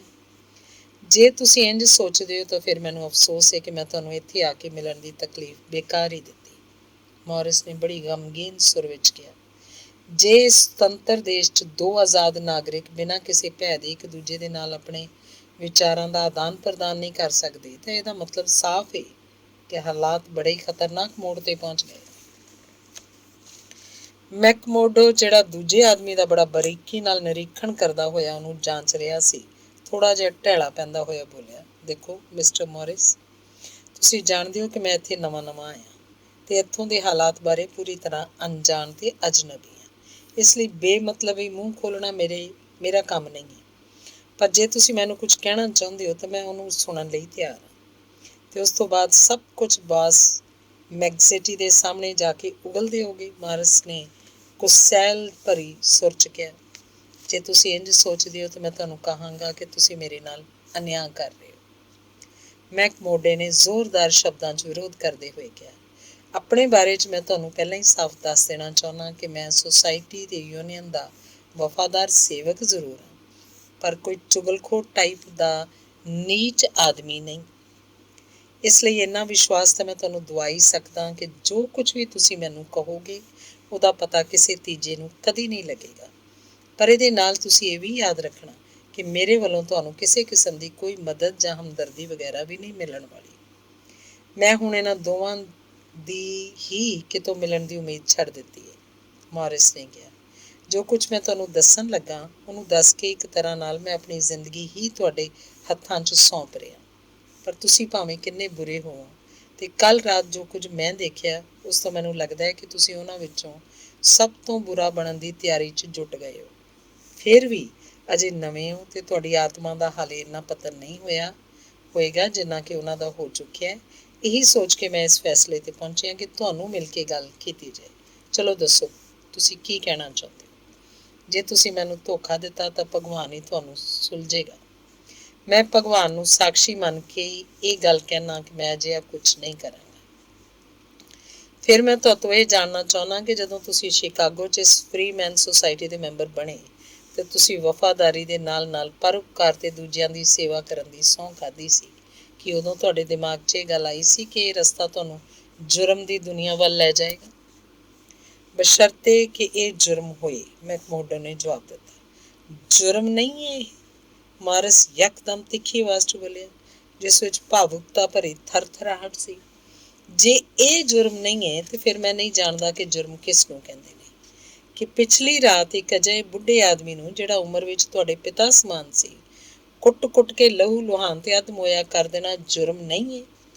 ਜੇ ਉਹ ਜੁਰਮ ਨਹੀਂ ਹੈ ਤਾਂ ਫਿਰ ਮੈਨੂੰ ਦੱਸੋ ਕਿ ਤੁਸੀਂ ਇਹਨੂੰ ਕੀ ਕਹੋਗੇ। ਤੁਸੀਂ ਜਿਸ ਨੂੰ ਜੁਰਮ ਕਹਿ ਰਹੇ ਹੋ ਉਹ ਕੁਝ ਲੋਕਾਂ ਦੀ ਨਜ਼ਰ 'ਚ ਇੱਕ ਲੜਾਈ ਹੈ, ਮੈਕਮੋਰਡੋ ਨੇ ਕਿਹਾ, ਦੋ ਵਰਗਾਂ ਦੇ ਸੰਘਰਸ਼ ਦੀ ਇੱਕ ਲੰਮੀ ਲੜਾਈ, ਜਿਸ ਵਿੱਚ ਇੱਕ ਦੂਜੇ ਉੱਪਰ ਆਪਣੀ ਤਾਕਤ ਅਨੁਸਾਰ ਕਰੜੇ ਤੋਂ ਕਰੜਾ ਵਾਰ ਕੀਤਾ ਜਾਂਦਾ ਹੈ। ਚਲੋ, ਮੈਂ ਬਹਿਸ ਨਹੀਂ ਕਰਦਾ ਅਤੇ ਤੁਹਾਡੀ ਗੱਲ ਮੰਨ ਲੈਂਦਾ, ਪਰ ਤੁਸੀਂ ਜਦੋਂ ਸ਼ਿਕਾਗੋ ਦੀ ਫ੍ਰੀਮੈਨ ਸੁਸਾਇਟੀ 'ਚ ਸ਼ਾਮਲ ਹੋਏ ਸੀ ਤਾਂ ਕੀ ਉਸ ਵੇਲੇ ਤੁਹਾਡੇ ਦਿਮਾਗ 'ਚ ਵਰਗ ਸੰਘਰਸ਼ ਵਾਲੀ ਗੱਲ ਸੀ? ਨਹੀਂ, ਮੈਨੂੰ ਇਹ ਸਵੀਕਾਰ ਕਰਨ ਤੋਂ ਕੋਈ ਇਨਕਾਰ ਨਹੀਂ ਕਿ ਬਿਲਕੁਲ ਨਹੀਂ ਸੀ। ਨਾ ਹੀ ਮੇਰੇ ਦਿਮਾਗ ਸੀ ਜਦੋਂ ਮੈਂ ਫਿਲਾਡੈਲਫੀਆ ਵਿੱਚ ਇਸ ਸੁਸਾਇਟੀ 'ਚ ਸ਼ਾਮਲ ਹੋਇਆ ਸੀ। ਉਸ ਪਿੱਛੋਂ ਮੈਨੂੰ ਇਸ ਜਗ੍ਹਾ ਦਾ ਪਤਾ ਲੱਗਿਆ। ਲਾਹਨਤ ਏ ਉਸ ਘੜੀ 'ਤੇ ਜਦੋਂ ਮੇਰੇ ਕੰਨਾਂ ਨੇ ਇੱਥੋਂ ਦਾ ਨਾਮ ਪਹਿਲੀ ਵਾਰੀ ਸੁਣਿਆ ਅਤੇ ਮੈਂ ਬਿਹਤਰ ਕਮਾਈ ਦੇ ਚੱਕਰ 'ਚ ਆਪਣੀ ਪਤਨੀ ਅਤੇ ਬੱਚਿਆਂ ਨਾਲ ਇੱਥੇ ਆ ਗਿਆ। ਇੱਥੇ ਆ ਕੇ ਮੈਂ ਮਾਰਕੀਟ ਸਕੁਆਇਰ 'ਚ ਆਪਣਾ ਇੱਕ ਸਟੋਰ ਖੋਲ੍ਹ ਲਿਆ ਅਤੇ ਛੇਤੀ ਮੇਰੀ ਮਸ਼ਹੂਰੀ ਵਧਣ ਲੱਗੀ। ਇਹ ਗੱਲ ਵੀ ਛੁਪੀ ਨਹੀਂ ਸੀ ਰਹੀ ਕਿ ਮੈਂ ਇੱਕ ਫ੍ਰੀਮੈਨ ਹਾਂ, ਇਸ ਲਈ ਮੈਨੂੰ ਜ਼ਬਰਦਸਤੀ ਇੱਥੋਂ ਦੀ ਯੂਨੀਅਨ 'ਚ ਸ਼ਾਮਲ ਕਰ ਲਿਆ ਗਿਆ। ਮੇਰੇ ਨਾਲ ਵੀ ਉਹੀ ਸਭ ਕੁਝ ਹੋਇਆ ਜਿਹੜਾ ਪਿਛਲੀ ਰਾਤ ਤੁਹਾਡੇ ਨਾਲ ਹੋਇਆ। ਮੇਰੀ ਬਾਂਹ ਉੱਤੇ ਵੀ ਸ਼ਰਮਿੰਦਗੀ ਦਾ ਉਹ ਦਾਗ ਮੌਜੂਦ ਹੈ ਜਿਹੜਾ ਪਿਛਲੀ ਰਾਤ ਤੁਹਾਡੇ ਬਾਂਹ 'ਤੇ ਦਾਗਿਆ ਗਿਆ, ਪਰ ਉਸ ਨਾਲੋਂ ਵੀ ਵੱਧ ਭਿਅੰਕਰ ਦਾਗ ਤਾਂ ਮੇਰੀ ਆਤਮਾ 'ਤੇ ਮੌਜੂਦ ਹੈ, ਕਿਉਂਕਿ ਮੈਨੂੰ ਇਹ ਪਤਾ ਲੱਗ ਚੁੱਕਿਆ ਕਿ ਮੈਂ ਇੱਕ ਦੁਸ਼ਟ ਹੱਤਿਆਰੇ ਦੇ ਹੁਕਮ ਦਾ ਗੁਲਾਮ ਬਣ ਕੇ ਜੁਰਮ ਦੇ ਜਾਲ 'ਚ ਬੁਰੀ ਤਰ੍ਹਾਂ ਉਲਝ ਚੁੱਕਿਆ। ਮੈਂ ਜਦੋਂ ਵੀ ਕੋਈ ਅਕਲ ਦੀ ਗੱਲ ਕਰਨੀ ਚਾਹੀ ਹੈ ਤਾਂ ਉਹਨੂੰ ਮੇਰੀ ਗੱਦਾਰੀ ਮੰਨਿਆ ਗਿਆ। ਕੱਲ ਤਾਂ ਤੁਸੀਂ ਸਾਰਾ ਕਿੱਸਾ ਆਪਣੀ ਅੱਖੀਂ ਦੇਖਿਆ ਸੀ। ਮੈਂ ਇੱਥੋਂ ਭੱਜ ਕੇ ਵੀ ਕਿਤੇ ਨਹੀਂ ਜਾ ਸਕਦਾ। ਜੇ ਮੈਂ ਇੱਥੋਂ ਹੀ ਯੂਨੀਅਨ ਤੋਂ ਵੱਖ ਹੋਣ ਦੀ ਕੋਸ਼ਿਸ਼ ਕਰਦਾ ਤਾਂ ਇਹ ਲੋਕ ਮੈਨੂੰ ਜਾਨੋਂ ਮਾਰ ਦੇਣਗੇ। ਭਗਵਾਨ ਜਾਣੇ ਮੇਰੀ ਬੀਵੀ ਤੇ ਬੱਚਿਆਂ ਨਾਲ ਕੀ ਸਲੂਕ ਕਰਨਗੇ। ਮੇਰੀ ਤਾਂ ਕੁਝ ਸਮਝ ਨਹੀਂ ਆ ਰਿਹਾ ਕਿ ਮੈਂ ਕੀ ਕਰਾਂ। ਆਖਿਰ ਕੀ ਕਰਾਂ ਮੈਂ? ਕਹਿੰਦੇ ਕਹਿੰਦੇ ਉਹਨੇ ਆਪਣਾ ਚਿਹਰਾ ਆਪਣੇ ਦੋਵਾਂ ਹੱਥਾਂ 'ਚ ਪਾ ਲਿਆ ਤੇ ਇਸ ਦੁੱਖ ਦੀਆਂ ਸਿਸਕੀਆਂ ਨਾਲ ਉਹਦੀ ਸਾਰੀ ਦੇਹ ਕੰਬਣ ਲੱਗੀ। ਤੁਸੀਂ ਬੜੇ ਕਮਜ਼ੋਰ ਆਦਮੀ ਹੋ, ਮੈਕਮੋਰਡੋ ਨੇ ਲਾਪਰਵਾਹੀ ਨਾਲ ਮੋਢੇ ਛੰਡੇ ਤੇ ਕਿਹਾ। ਇਸ ਤਰ੍ਹਾਂ ਦੇ ਕੰਮਾਂ ਲਈ ਬਿਲਕੁਲ ਗਲਤ ਆਦਮੀ। ਮੈਂ ਭਗਵਾਨ ਤੋਂ ਡਰਨ ਵਾਲਾ ਇੱਕ ਧਾਰਮਿਕ ਆਦਮੀ ਹਾਂ, ਪਰ ਉਹਨਾਂ ਲੋਕਾਂ ਮੈਨੂੰ ਜ਼ਬਰਦਸਤੀ ਆਪਣੇ ਵਿੱਚ ਸ਼ਾਮਲ ਕਰਕੇ ਅਪਰਾਧੀ ਬਣਾ ਦਿੱਤਾ। ਉਹਨਾਂ ਲੋਕਾਂ ਨੇ ਮੈਨੂੰ ਇੱਕ ਕੰਮ ਸੌਂਪਿਆ ਸੀ। ਜੇ ਮੈਂ ਇਨਕਾਰ ਕਰਦਾ ਤਾਂ ਮੈਨੂੰ ਪਤਾ ਸੀ ਮੇਰਾ ਕੀ ਅੰਜਾਮ ਹੁੰਦਾ। ਹੋ ਸਕਦਾ ਮੈਂ ਕਾਇਰ ਹੋਵਾਂ, ਕਿਉਂਕਿ ਮੈਂ ਆਪਣੀ ਬੀਵੀ ਬੱਚਿਆਂ ਨੂੰ ਬੇਹੱਦ ਪਿਆਰ ਕਰਦਾ। ਇਸ ਲਈ ਹੋ ਸਕਦਾ ਮੇਰੇ ਕਾਇਰ ਹੋਣ ਦੀ ਵਜ੍ਹਾ ਵੀ ਇਹੋ ਹੋਵੇ। ਖੈਰ ਮੈਂ ਗਿਆ ਤੇ ਹੁਣ ਉਸ ਹਾਦਸੇ ਨੂੰ ਅੱਜ ਤੱਕ ਨਹੀਂ ਭੁੱਲ ਸਕਿਆ। ਸ਼ਾਇਦ ਜ਼ਿੰਦਗੀ ਭਰ ਭੁੱਲ ਵੀ ਨਾ ਸਕਾਂ। ਉਹ ਇੱਥੋਂ 20 ਮੀਲ ਦੂਰ ਉਹਨਾਂ ਪਹਾੜੀਆਂ ਪਿੱਛੇ ਇੱਕ ਇਕੱਲਾ ਜਿਹਾ ਘਰ ਸੀ। ਮੈਨੂੰ ਦਰਵਾਜ਼ੇ ਦੀ ਨਿਗਰਾਨੀ ਦਾ ਕੰਮ ਸੌਂਪਿਆ ਗਿਆ ਸੀ, ਜਿਵੇਂ ਕਿ ਪਿਛਲੀ ਰਾਤ ਤੁਹਾਨੂੰ ਸੌਂਪਿਆ ਗਿਆ ਸੀ। ਬਾਕੀ ਲੋਕ ਅੰਦਰ ਚਲੇ ਗਏ। ਜਦੋਂ ਵਾਪਸ ਆਏ ਤਾਂ ਉਹਨਾਂ ਦੇ ਹੱਥ ਵੀਣੀਆਂ ਤੱਕ ਖੂਨ ਨਾਲ ਰੰਗੇ ਹੋਏ ਸਨ। ਜਿਵੇਂ ਹੀ ਅਸੀਂ ਉੱਥੋਂ ਚੱਲੇ, ਸਾਡੇ ਪਿੱਛੋਂ ਘਰ ਅੰਦਰੋਂ ਕਿਸੇ ਬੱਚੇ ਦੇ ਰੋਣ ਚੀਕਣ ਦੀ ਆਵਾਜ਼ ਆਈ। ਉਹ ਕੋਈ 5 ਸਾਲ ਦਾ ਬੱਚਾ ਸੀ, ਜਿਹਨੇ ਆਪਣੇ ਪਿਓ ਦੀ ਹੱਤਿਆ ਹੁੰਦੀ ਦੇਖੀ ਸੀ। ਮੈਂ ਉਸ ਦਿਲ ਹਿਲਾ ਦੇਣ ਵਾਲੇ ਰੋਣ ਨੂੰ ਸੁਣ ਕੇ ਬੇਹੋਸ਼ ਹੁੰਦਾ ਹੁੰਦਾ ਮਸੀਂ ਬਚਿਆ, ਪਰ ਆਪਣੇ ਚਿਹਰੇ ਉੱਤੇ ਨਕਲੀ ਮੁਸਕਾਨ ਤਾਣੀ ਰੱਖੀ, ਕਿਉਂਕਿ ਮੈਂ ਜਾਣਦਾ ਸੀ ਕਿ ਜੇ ਮੈਂ ਇੰਜ ਨਹੀਂ ਕੀਤਾ ਤਾਂ ਇਹ ਰੋਣ ਦੀ ਆਵਾਜ਼ ਮੇਰੇ ਘਰੋਂ ਆ ਰਹੀ ਹੋਏਗੀ। ਮੇਰਾ ਛੋਟਾ ਫਰੈਡ ਆਪਣੇ ਪਿਓ ਦੀ ਲਾਸ਼ ਉੱਤੇ ਰੋ ਰਿਹਾ ਹੋਏਗਾ। ਪਰ ਮੈਂ ਉਸ ਸਮੇਂ ਅਪਰਾਧੀ ਬਣ ਚੁੱਕਿਆ ਸੀ, ਉਸ ਨਿਰਦਈ ਹੱਤਿਆ ਕਾਂਡ ਦਾ ਇੱਕ ਹਿੱਸੇਦਾਰ। ਮੈਂ ਇੱਕ ਚੰਗਾ ਈਸਾਈ ਹਾਂ, ਪਰ ਜਦੋਂ ਪਾਦਰੀ ਨੂੰ ਪਤਾ ਲੱਗੇਗਾ ਕਿ ਇੱਕ ਖੂਨੀ ਗਿਰੋਹ ਦਾ ਮੈਂਬਰ ਬਣ ਚੁੱਕਿਆ ਤਾਂ ਮੈਨੂੰ ਫੌਰਨ ਚਰਚ ਵਿੱਚੋਂ ਕੱਢ ਦਿੱਤਾ ਜਾਏਗਾ। ਇਹ ਸਥਿਤੀ ਹੈ ਹੁਣ ਮੇਰੀ, ਤੇ ਮੈਂ ਤੁਹਾਨੂੰ ਵੀ ਉਸੇ ਰਸਤੇ ਉੱਤੇ ਵਧਦਿਆਂ ਹੋਇਆਂ ਵੇਖ ਰਿਹਾ। ਮੈਂ ਤੁਹਾਤੋਂ ਜਾਣਨਾ ਚਾਹੁੰਦਾ ਕਿ ਆਖਰ ਇਸ ਸਭ ਦਾ ਅੰਜਾਮ ਕੀ ਹੈ। ਕਿ ਤੁਸੀਂ ਵੀ ਉਹਨਾਂ ਖੂਨੀਆਂ ਵਾਂਗ ਨਿਰਦਈ ਹਥਿਆਰਾ ਬਣਨਾ ਚਾਹੁੰਦੇ ਹੋ, ਜਾਂ ਅਸੀਂ ਇਹਨਾਂ ਮੰਦੇ ਕੰਮਾਂ ਨੂੰ ਰੋਕਣ ਲਈ ਕੁਝ ਕਰ ਸਕਦੇ ਹਾਂ? ਤੁਸੀਂ ਕੀ ਕਹਿਣਾ ਚਾਹੁੰਦੇ ਹੋ? ਮੈਕਮੋਰਡੋ ਨੇ ਰਤਾ ਬੇਤਾਬੀ ਨਾਲ ਪੁੱਛਿਆ। ਕਿਤੇ ਤੁਸੀਂ ਪੁਲਿਸ ਨੂੰ ਖਬਰ ਕਰਨ ਦੀ ਤਾਂ ਨਹੀਂ ਸੋਚ ਰਹੇ? ਨਹੀਂ, ਮੈਂ ਇੰਜ ਨਹੀਂ ਕਿਵੇਂ ਕਰ ਸਕਦਾ। ਮਾਰਿਸ ਨੇ ਜ਼ੋਰ ਨਾਲ ਆਪਣਾ ਸਿਰ ਹਿਲਾਉਂਦਿਆਂ ਕਿਹਾ। ਮੈਂ ਜਾਣਦਾ ਕਿ ਮੇਰੇ ਇੰਜ ਕਰਦਿਆਂ ਹੀ ਉਹ ਮੈਨੂੰ ਜਾਨੋਂ ਮਾਰ ਦੇਣਗੇ। ਫਿਰ ਠੀਕ ਹੈ, ਮੈਕਮੋਰਡੋ ਬੋਲਿਆ। ਮੈਂ ਸਮਝਦਾ ਹਾਂ ਕਿ ਤੁਸੀਂ ਬੜੇ ਹੀ ਕਮਜ਼ੋਰ ਦਿਲ ਦੇ ਆਦਮੀ ਹੋ ਤੇ ਇਸ ਮਾਮਲੇ ਨੂੰ ਬੇਮਤਲਬੀ ਲੋੜ ਨਾਲੋਂ ਵੱਧ ਤੂਲ ਦੇ ਰਹੇ ਹੋ। ਮੈਂ ਮਾਮਲੇ ਨੂੰ ਵੱਧ ਤੂਲ ਦੇ ਰਿਹਾ? ਥੋੜ੍ਹੇ ਦਿਨਾਂ ਬਾਅਦ ਤੁਹਾਨੂੰ ਸਭ ਪਤਾ ਲੱਗ ਜਾਏਗਾ ਕਿ ਇੱਥੇ ਕੀ ਹੋ ਰਿਹਾ। ਜ਼ਰਾ ਘਾਟੀ ਵੱਲ ਨਜ਼ਰ ਮਾਰ ਕੇ ਦੇਖੋ। ਸੈਂਕੜੇ ਚਿਮਨੀਆਂ ਵਿੱਚੋਂ ਨਿਕਲਦੇ ਧੂਏਂ ਦੇ ਬੱਦਲਾਂ ਨੇ ਇਹਨੂੰ ਕਿਵੇਂ ਢੱਕ ਲਿਆ ਹੈ। ਯਾਦ ਰੱਖੋ, ਹੱਤਿਆ ਦੇ ਖੂਨੀ ਗੂੜੇ ਬੱਦਲ ਲੋਕਾਂ ਦੇ ਸਿਰਾਂ ਉੱਤੇ ਇਸ ਨਾਲੋਂ ਵੀ ਵੱਧ ਮੰਡਲਾ ਰਹੇ ਨੇ। ਇਹ ਘਾਟੀ ਦਹਿਸ਼ਤ ਦੀ ਘਾਟੀ ਹੈ, ਮੌਤ ਦੀ ਦਹਿਸ਼ਤ ਦੀ ਘਾਟੀ। ਦਿਨ ਰਾਤ ਇੱਥੇ ਲੋਕਾਂ ਦੇ ਦਿਲ ਦਹਿਸ਼ਤ ਨਾਲ ਕੰਬਦੇ ਰਹਿੰਦੇ ਨੇ। ਥੋੜ੍ਹਾ ਇੰਤਜ਼ਾਰ ਕਰੋ, ਛੇਤੀ ਤੁਹਾਨੂੰ ਵੀ ਸਭ ਚਾਨਣ ਹੋ ਜਾਏਗਾ। ਉਦੋਂ ਦੀ ਉਦੋਂ ਦੇਖੀ ਜਾਏਗੀ, ਮੈਕਮੋਰਡੋ ਨੇ ਲਾਪਰਵਾਹੀ ਨਾਲ ਕਿਹਾ। ਪਰ ਮੈਨੂੰ ਤੁਹਾਡੇ ਬਾਰੇ ਇੰਨਾ ਚਾਨਣ ਹੋ ਗਿਆ ਕਿ ਤੁਸੀਂ ਇਸ ਇਲਾਕੇ 'ਚ ਰਹਿਣ ਦੇ ਕਾਬਿਲ ਨਹੀਂ ਹੋ। ਇਸ ਲਈ ਬਿਹਤਰ ਹੋਏਗਾ ਜਿੰਨੀ ਛੇਤੀ ਤੁਸੀਂ ਇੱਥੋਂ ਆਪਣਾ ਬਿਸਤਰਾ ਬੋਰੀਆ ਗੋਲ ਕਰਕੇ ਕਿਧਰੇ ਦੂਰ ਚਲੇ ਜਾਓ, ਓਨਾ ਹੀ ਤੁਹਾਡੇ ਪੱਖ 'ਚ ਵੱਧ ਚੰਗਾ ਹੋਏਗਾ। ਵੈਸੇ ਤੁਸੀਂ ਜੋ ਕੁਝ ਵੀ ਕਿਹਾ ਉਹ ਹਮੇਸ਼ਾ ਮੇਰੇ ਸੀਨੇ 'ਚ ਦਫਨ ਰਹੇਗਾ, ਪਰ ਸਹੁੰ ਭਗਵਾਨ ਦੀ, ਜੇ ਮੈਨੂੰ ਇਹ ਪਤਾ ਲੱਗਿਆ ਕਿ ਤੁਸੀਂ ਪੁਲਿਸ ਨੂੰ ਖਬਰ... ਨਹੀਂ ਨਹੀਂ, ਕਦੀ ਨਹੀਂ, ਮਾਰਿਸ ਨੇ ਬੜੀ ਦੀਨਤਾ ਨਾਲ ਇਨਕਾਰ ਕੀਤਾ। ਬਸ ਤਾਂ ਹੁਣ ਇਸ ਮਾਮਲੇ ਨੂੰ ਇੱਥੇ ਹੀ ਖਤਮ ਕਰ ਦਿੱਤਾ ਜਾਏ। ਤੁਸੀਂ ਇਹ ਸਭ ਦੱਸਣ ਲਈ ਮੈਨੂੰ ਇੱਥੇ ਬੁਲਾਇਆ ਤਾਂ ਮੈਂ ਸਮਝਦਾ ਆਪਣੇ ਮਨ 'ਚ ਮੇਰਾ ਕੁਝ ਭਲਾ ਸੋਚ ਕੇ ਹੀ ਬੁਲਾਇਆ ਹੋਏਗਾ। ਇਸ ਲਈ ਮੈਂ ਉਹਨੂੰ ਯਾਦ ਰੱਖਣ ਦੀ ਕੋਸ਼ਿਸ਼ ਜ਼ਰੂਰ ਕਰਾਂਗਾ। ਪਰ ਹੁਣ ਹੋਰ ਕੁਝ ਕਹਿਣ ਸੁਣਨ ਦਾ ਕੋਈ ਫਾਇਦਾ ਨਹੀਂ, ਇਸ ਲਈ ਮੈਂ ਇੱਥੋਂ ਜਾ ਰਿਹਾ। ਜਾਣ ਤੋਂ ਪਹਿਲਾਂ ਮੇਰੀ ਗੱਲ ਹੋਰ ਸੁਣਦੇ ਜਾਓ, ਮਾਰਿਸ ਬੋਲਿਆ। ਹੋ ਸਕਦਾ ਕੁਝ ਅਦ੍ਰਿਸ਼ ਅੱਖਾਂ ਨੇ ਸਾਨੂੰ ਇਕੱਠੇ ਦੇਖਿਆ ਹੋਏ ਤੇ ਅੱਗੇ ਖਬਰ ਵੀ ਪਹੁੰਚਾਤੀ ਹੋਈ। ਉਹ ਜਾਣਨਾ ਚਾਹੁਣਗੇ ਸਾਡੇ ਦੋਵਾਂ ਵਿਚਕਾਰ ਕੀ ਗੱਲ ਹੋਈ। ਹਾਂ, ਇਹ ਗੱਲ ਤਾਂ ਤੁਸੀਂ ਵਾਕਈ ਬੜੇ ਪਤੇ ਦੀ ਸੋਚੀ। ਮੈਂ ਤੁਹਾਨੂੰ ਆਪਣੇ ਸਟੋਰ 'ਚ ਨੌਕਰੀ ਦੇਣ ਦੀ ਪੇਸ਼ਕਸ਼ ਕੀਤੀ ਸੀ ਤੇ ਮੈਂ ਇਨਕਾਰ ਕਰ ਦਿੱਤਾ। ਮੈਕਮੋਰਡੋ ਨੇ ਰਤਾ ਕੋ ਮੁਸਕਰਾ ਕੇ ਕਿਹਾ। ਅੱਛਾ ਤਾਂ ਮਿਸਟਰ ਮਾਰਿਸ, ਹੁਣ ਮੈਂ ਚੱਲਦਾ, ਭਗਵਾਨ ਕਰੇ ਤੁਹਾਡੇ ਆਉਣ ਵਾਲੇ ਹਾਲਾਤ ਹੁਣ ਨਾਲੋਂ ਜ਼ਿਆਦਾ ਬਿਹਤਰ ਹੁੰਦੇ ਰਹਿਣ। ਉਸੇ ਦਿਨ ਤੀਜੇ ਪਹਿਰ ਦੇ ਕਰੀਬ ਜਦੋਂ ਮੈਕਮੋਡੋ ਆਪਣੇ ਸਿਟਿੰਗ ਰੂਮ 'ਚ ਬੈਠਾ ਤੰਬਾਕੂ ਦੇ ਕਸ਼ ਲਾਉਂਦਾ ਹੋਇਆ ਆਪਣੇ ਵਿਚਾਰਾਂ 'ਚ ਲੀਨ ਸੀ ਕਿ ਦਰਵਾਜ਼ਾ ਝਟਕੇ ਨਾਲ ਖੁੱਲ੍ਹਿਆ ਤੇ ਉਹਦੀ ਚੁਗਾਠ ਵਿੱਚੋਂ ਮੈਕਜ਼ਿੰਟੀ ਦੀ ਲੰਮੀ ਚੌੜੀ ਦੇਹ ਅੰਦਰ ਲੰਘ ਆਈ। ਉਹ ਆ ਕੇ ਉਹਦੇ ਸਾਹਮਣੇ ਵਾਲੀ ਕੁਰਸੀ ਤੇ ਬੈਠ ਗਿਆ ਤੇ ਕੁਝ ਚਿਰ ਤੱਕ ਉਹਨੂੰ ਇੱਕ ਟੱਕ ਦੇਖਦਾ ਰਿਹਾ, ਜਿਹਦਾ ਜਵਾਬ ਉਹਨੇ ਵੀ ਆਪਣੀਆਂ ਸਥਿਰ ਨਜ਼ਰਾਂ ਨਾਲ ਦਿੱਤਾ। ਮੈਂ ਲੋਕਾਂ ਨੂੰ ਮਿਲਣ ਲਈ ਉਹਨਾਂ ਕੋਲ ਘੱਟ ਹੀ ਜਾਂਦਾ, ਬ੍ਰਦਰ ਮੈਕਮੋਡੋ। ਕੁਝ ਚਿਰ ਬਾਅਦ ਉਹਨਾਂ ਚੁੱਪ ਤੋੜਦਿਆਂ ਹੋਇਆਂ ਕਿਹਾ, ਕਿਉਂਕਿ ਇੰਨੇ ਜ਼ਿਆਦਾ ਲੋਕ ਮੈਨੂੰ ਮਿਲਣ ਲਈ ਆਉਂਦੇ ਨੇ ਕਿ ਮੈਨੂੰ ਉਹਨਾਂ ਤੋਂ ਹੀ ਵੇਲ ਨਹੀਂ ਮਿਲਦੀ। ਪਰ ਮੈਂ ਸੋਚਿਆ ਕਿ ਮੈਨੂੰ ਇਸ ਪਰੰਪਰਾ ਨੂੰ ਤੋੜ ਕੇ ਤੁਹਾਨੂੰ ਤੁਹਾਡੇ ਘਰ ਹੀ ਮਿਲਣਾ ਚਾਹੀਦਾ ਹੈ। ਮੇਰੇ ਲਈ ਇਹ ਬੜੇ ਮਾਣ ਵਾਲੀ ਗੱਲ ਹੈ ਕਾਉਂਸਲਰ ਕਿ ਤੁਸੀਂ ਮੇਰੇ ਗਰੀਬ ਖਾਨੇ 'ਤੇ ਆਏ। ਮੈਕਮੋਡੋ ਨੇ ਮੂੰਹ ਭਿੱਜੀ ਆਵਾਜ਼ 'ਚ ਕਿਹਾ ਤੇ ਅਲਮਾਰੀ 'ਚੋਂ ਵਿਸਕੀ ਦੀ ਬੋਤਲ ਕੱਢ ਲਿਆਇਆ। ਇਹ ਇੱਕ ਅਜਿਹਾ ਸਨਮਾਨ ਹੈ ਜਿਹਦੀ ਮੈਨੂੰ ਕਤਈ ਆਸ ਨਹੀਂ ਸੀ। ਹੁਣ ਤੁਹਾਡੀ ਬਾਂਹ ਕੈਸੀ ਹੈ? ਕਦੇ ਕਦੇ ਤੁਹਾਡੀ ਯਾਦ ਦਿਵਾਉਂਦੀ ਰਹਿੰਦੀ ਹੈ। ਮੈਕਮੋਡੋ ਨੇ ਥੋੜ੍ਹਾ ਜਿਹਾ ਮੂੰਹ ਬਣਾ ਕੇ ਕਿਹਾ, ਪਰ ਇੰਝ ਕਰਨਾ ਜ਼ਰੂਰੀ ਵੀ ਤਾਂ ਹੈ। ਹਾਂ, ਜ਼ਰੂਰੀ ਤਾਂ ਹੈ ਹੀ, ਮੈਕਜ਼ਿੰਟੀ ਨੇ ਕਿਹਾ। ਜਿਹੜੇ ਯੂਨੀਅਨ ਦੇ ਵਫਾਦਾਰ ਨੇ ਉਹਨਾਂ ਲਈ ਬੜਾ ਜ਼ਰੂਰੀ ਹੈ। ਵੈਸੇ ਅੱਜ ਸਵੇਰੇ ਮਿਲਰ ਹਿੱਲ 'ਤੇ ਤੁਹਾਡੀ ਬ੍ਰਦਰ ਮਾਰਿਸ ਨਾਲ ਕੀ ਗੱਲ ਹੋਈ ਸੀ? ਸਵਾਲ ਬੜਾ ਹੀ ਅਚਾਨਕ ਪੁੱਛਿਆ ਗਿਆ ਸੀ, ਪਰ ਉਹ ਇਸ ਲਈ ਪਹਿਲਾਂ ਹੀ ਤਿਆਰ ਸੀ। ਸੁਣਦਿਆਂ ਹੀ ਠਾਕਾ ਮਾਰ ਕੇ ਹੱਸ ਪਿਆ। ਮਾਰਿਸ ਨੂੰ ਇਹ ਨਹੀਂ ਪਤਾ ਕਿ ਮੈਂ ਇੱਥੇ ਘਰ ਬੈਠਾ ਹੀ ਚੋਖੀ ਕਮਾਈ ਕਰ ਸਕਦਾ। ਉਹਨੂੰ ਇਹ ਗੱਲ ਪਤਾ ਵੀ ਨਹੀਂ ਹੋਣੀ ਚਾਹੀਦੀ, ਕਿਉਂਕਿ ਉਹ ਸਾਡੇ ਵਰਗਿਆਂ ਦੇ ਮੁਕਾਬਲੇ ਕੁਝ ਜ਼ਿਆਦਾ ਹੀ ਧਾਰਮਿਕ ਤੇ ਨੈਤਿਕ ਕਿਸਮ ਦਾ ਆਦਮੀ ਹੈ। ਪਰ ਦਿਲ ਦਾ ਚੰਗਾ ਹੈ। ਉਹ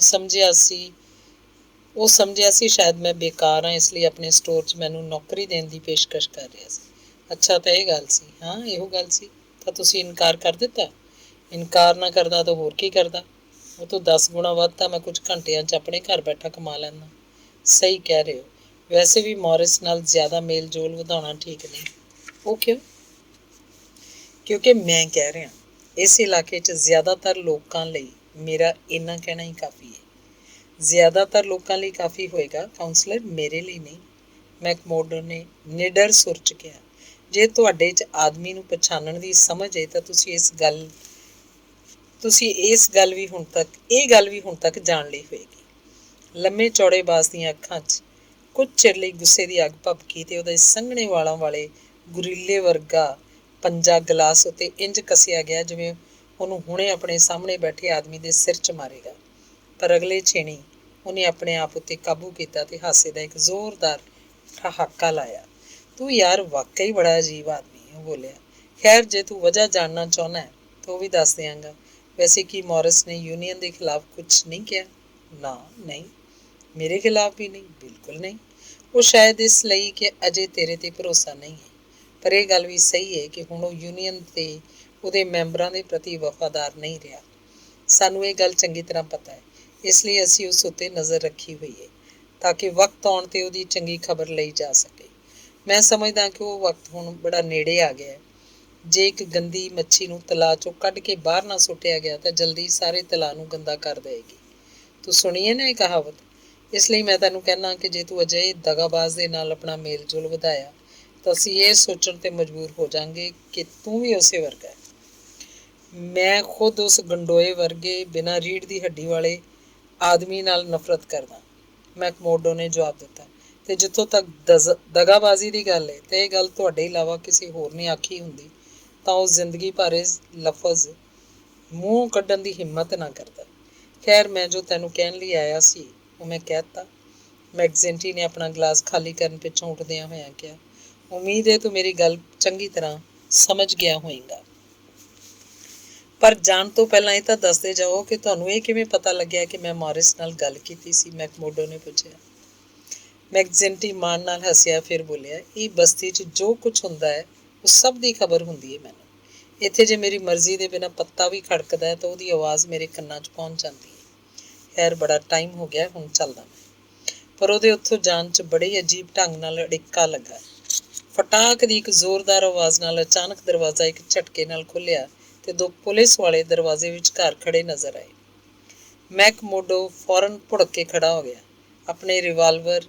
ਆਪਣਾ ਰਿਵਾਲਵਰ ਉਹ ਅੱਧਾ ਬਾਹਰ ਕੱਢ ਚੁੱਕਿਆ ਸੀ ਕਿ ਉਹਦਾ ਹੱਥ ਜਿੱਥੇ ਸੀ ਉੱਥੇ ਹੀ ਆਪਣੀ ਜਗ੍ਹਾ ਰੁਕ ਗਿਆ, ਕਿਉਂਕਿ 2 ਵਿਨਚੈਸਟਰ ਰਾਈਫਲਾਂ ਉਹਨੂੰ ਆਪਣੀ ਖੋਪੜੀ ਵੱਲ ਤਣੀਆਂ ਦਿਖਾਈ ਦੇ ਰਹੀਆਂ ਸੀ। ਇੱਕ ਵਰਦੀਧਾਰੀ ਆਦਮੀ ਪਿਸਤੌਲ ਹੱਥ 'ਚ ਫੜੀ ਅੰਦਰ ਦਾਖਲ ਹੋਇਆ। ਉਹ ਹੋਰ ਕੋਈ ਨਹੀਂ, ਖੁਦ ਇੰਸਪੈਕਟਰ ਮਾਰਵਿਨ ਸੀ। ਉਹੀ ਜਿਹੜਾ ਪਹਿਲਾਂ ਸ਼ਿਕਾਗੋ 'ਚ ਸੀ ਤੇ ਹੁਣ ਬਦਲ ਕੇ ਇਸ ਖਾਦਾਨਾਂ ਦੇ ਇਲਾਕੇ 'ਚ ਆ ਗਿਆ ਸੀ।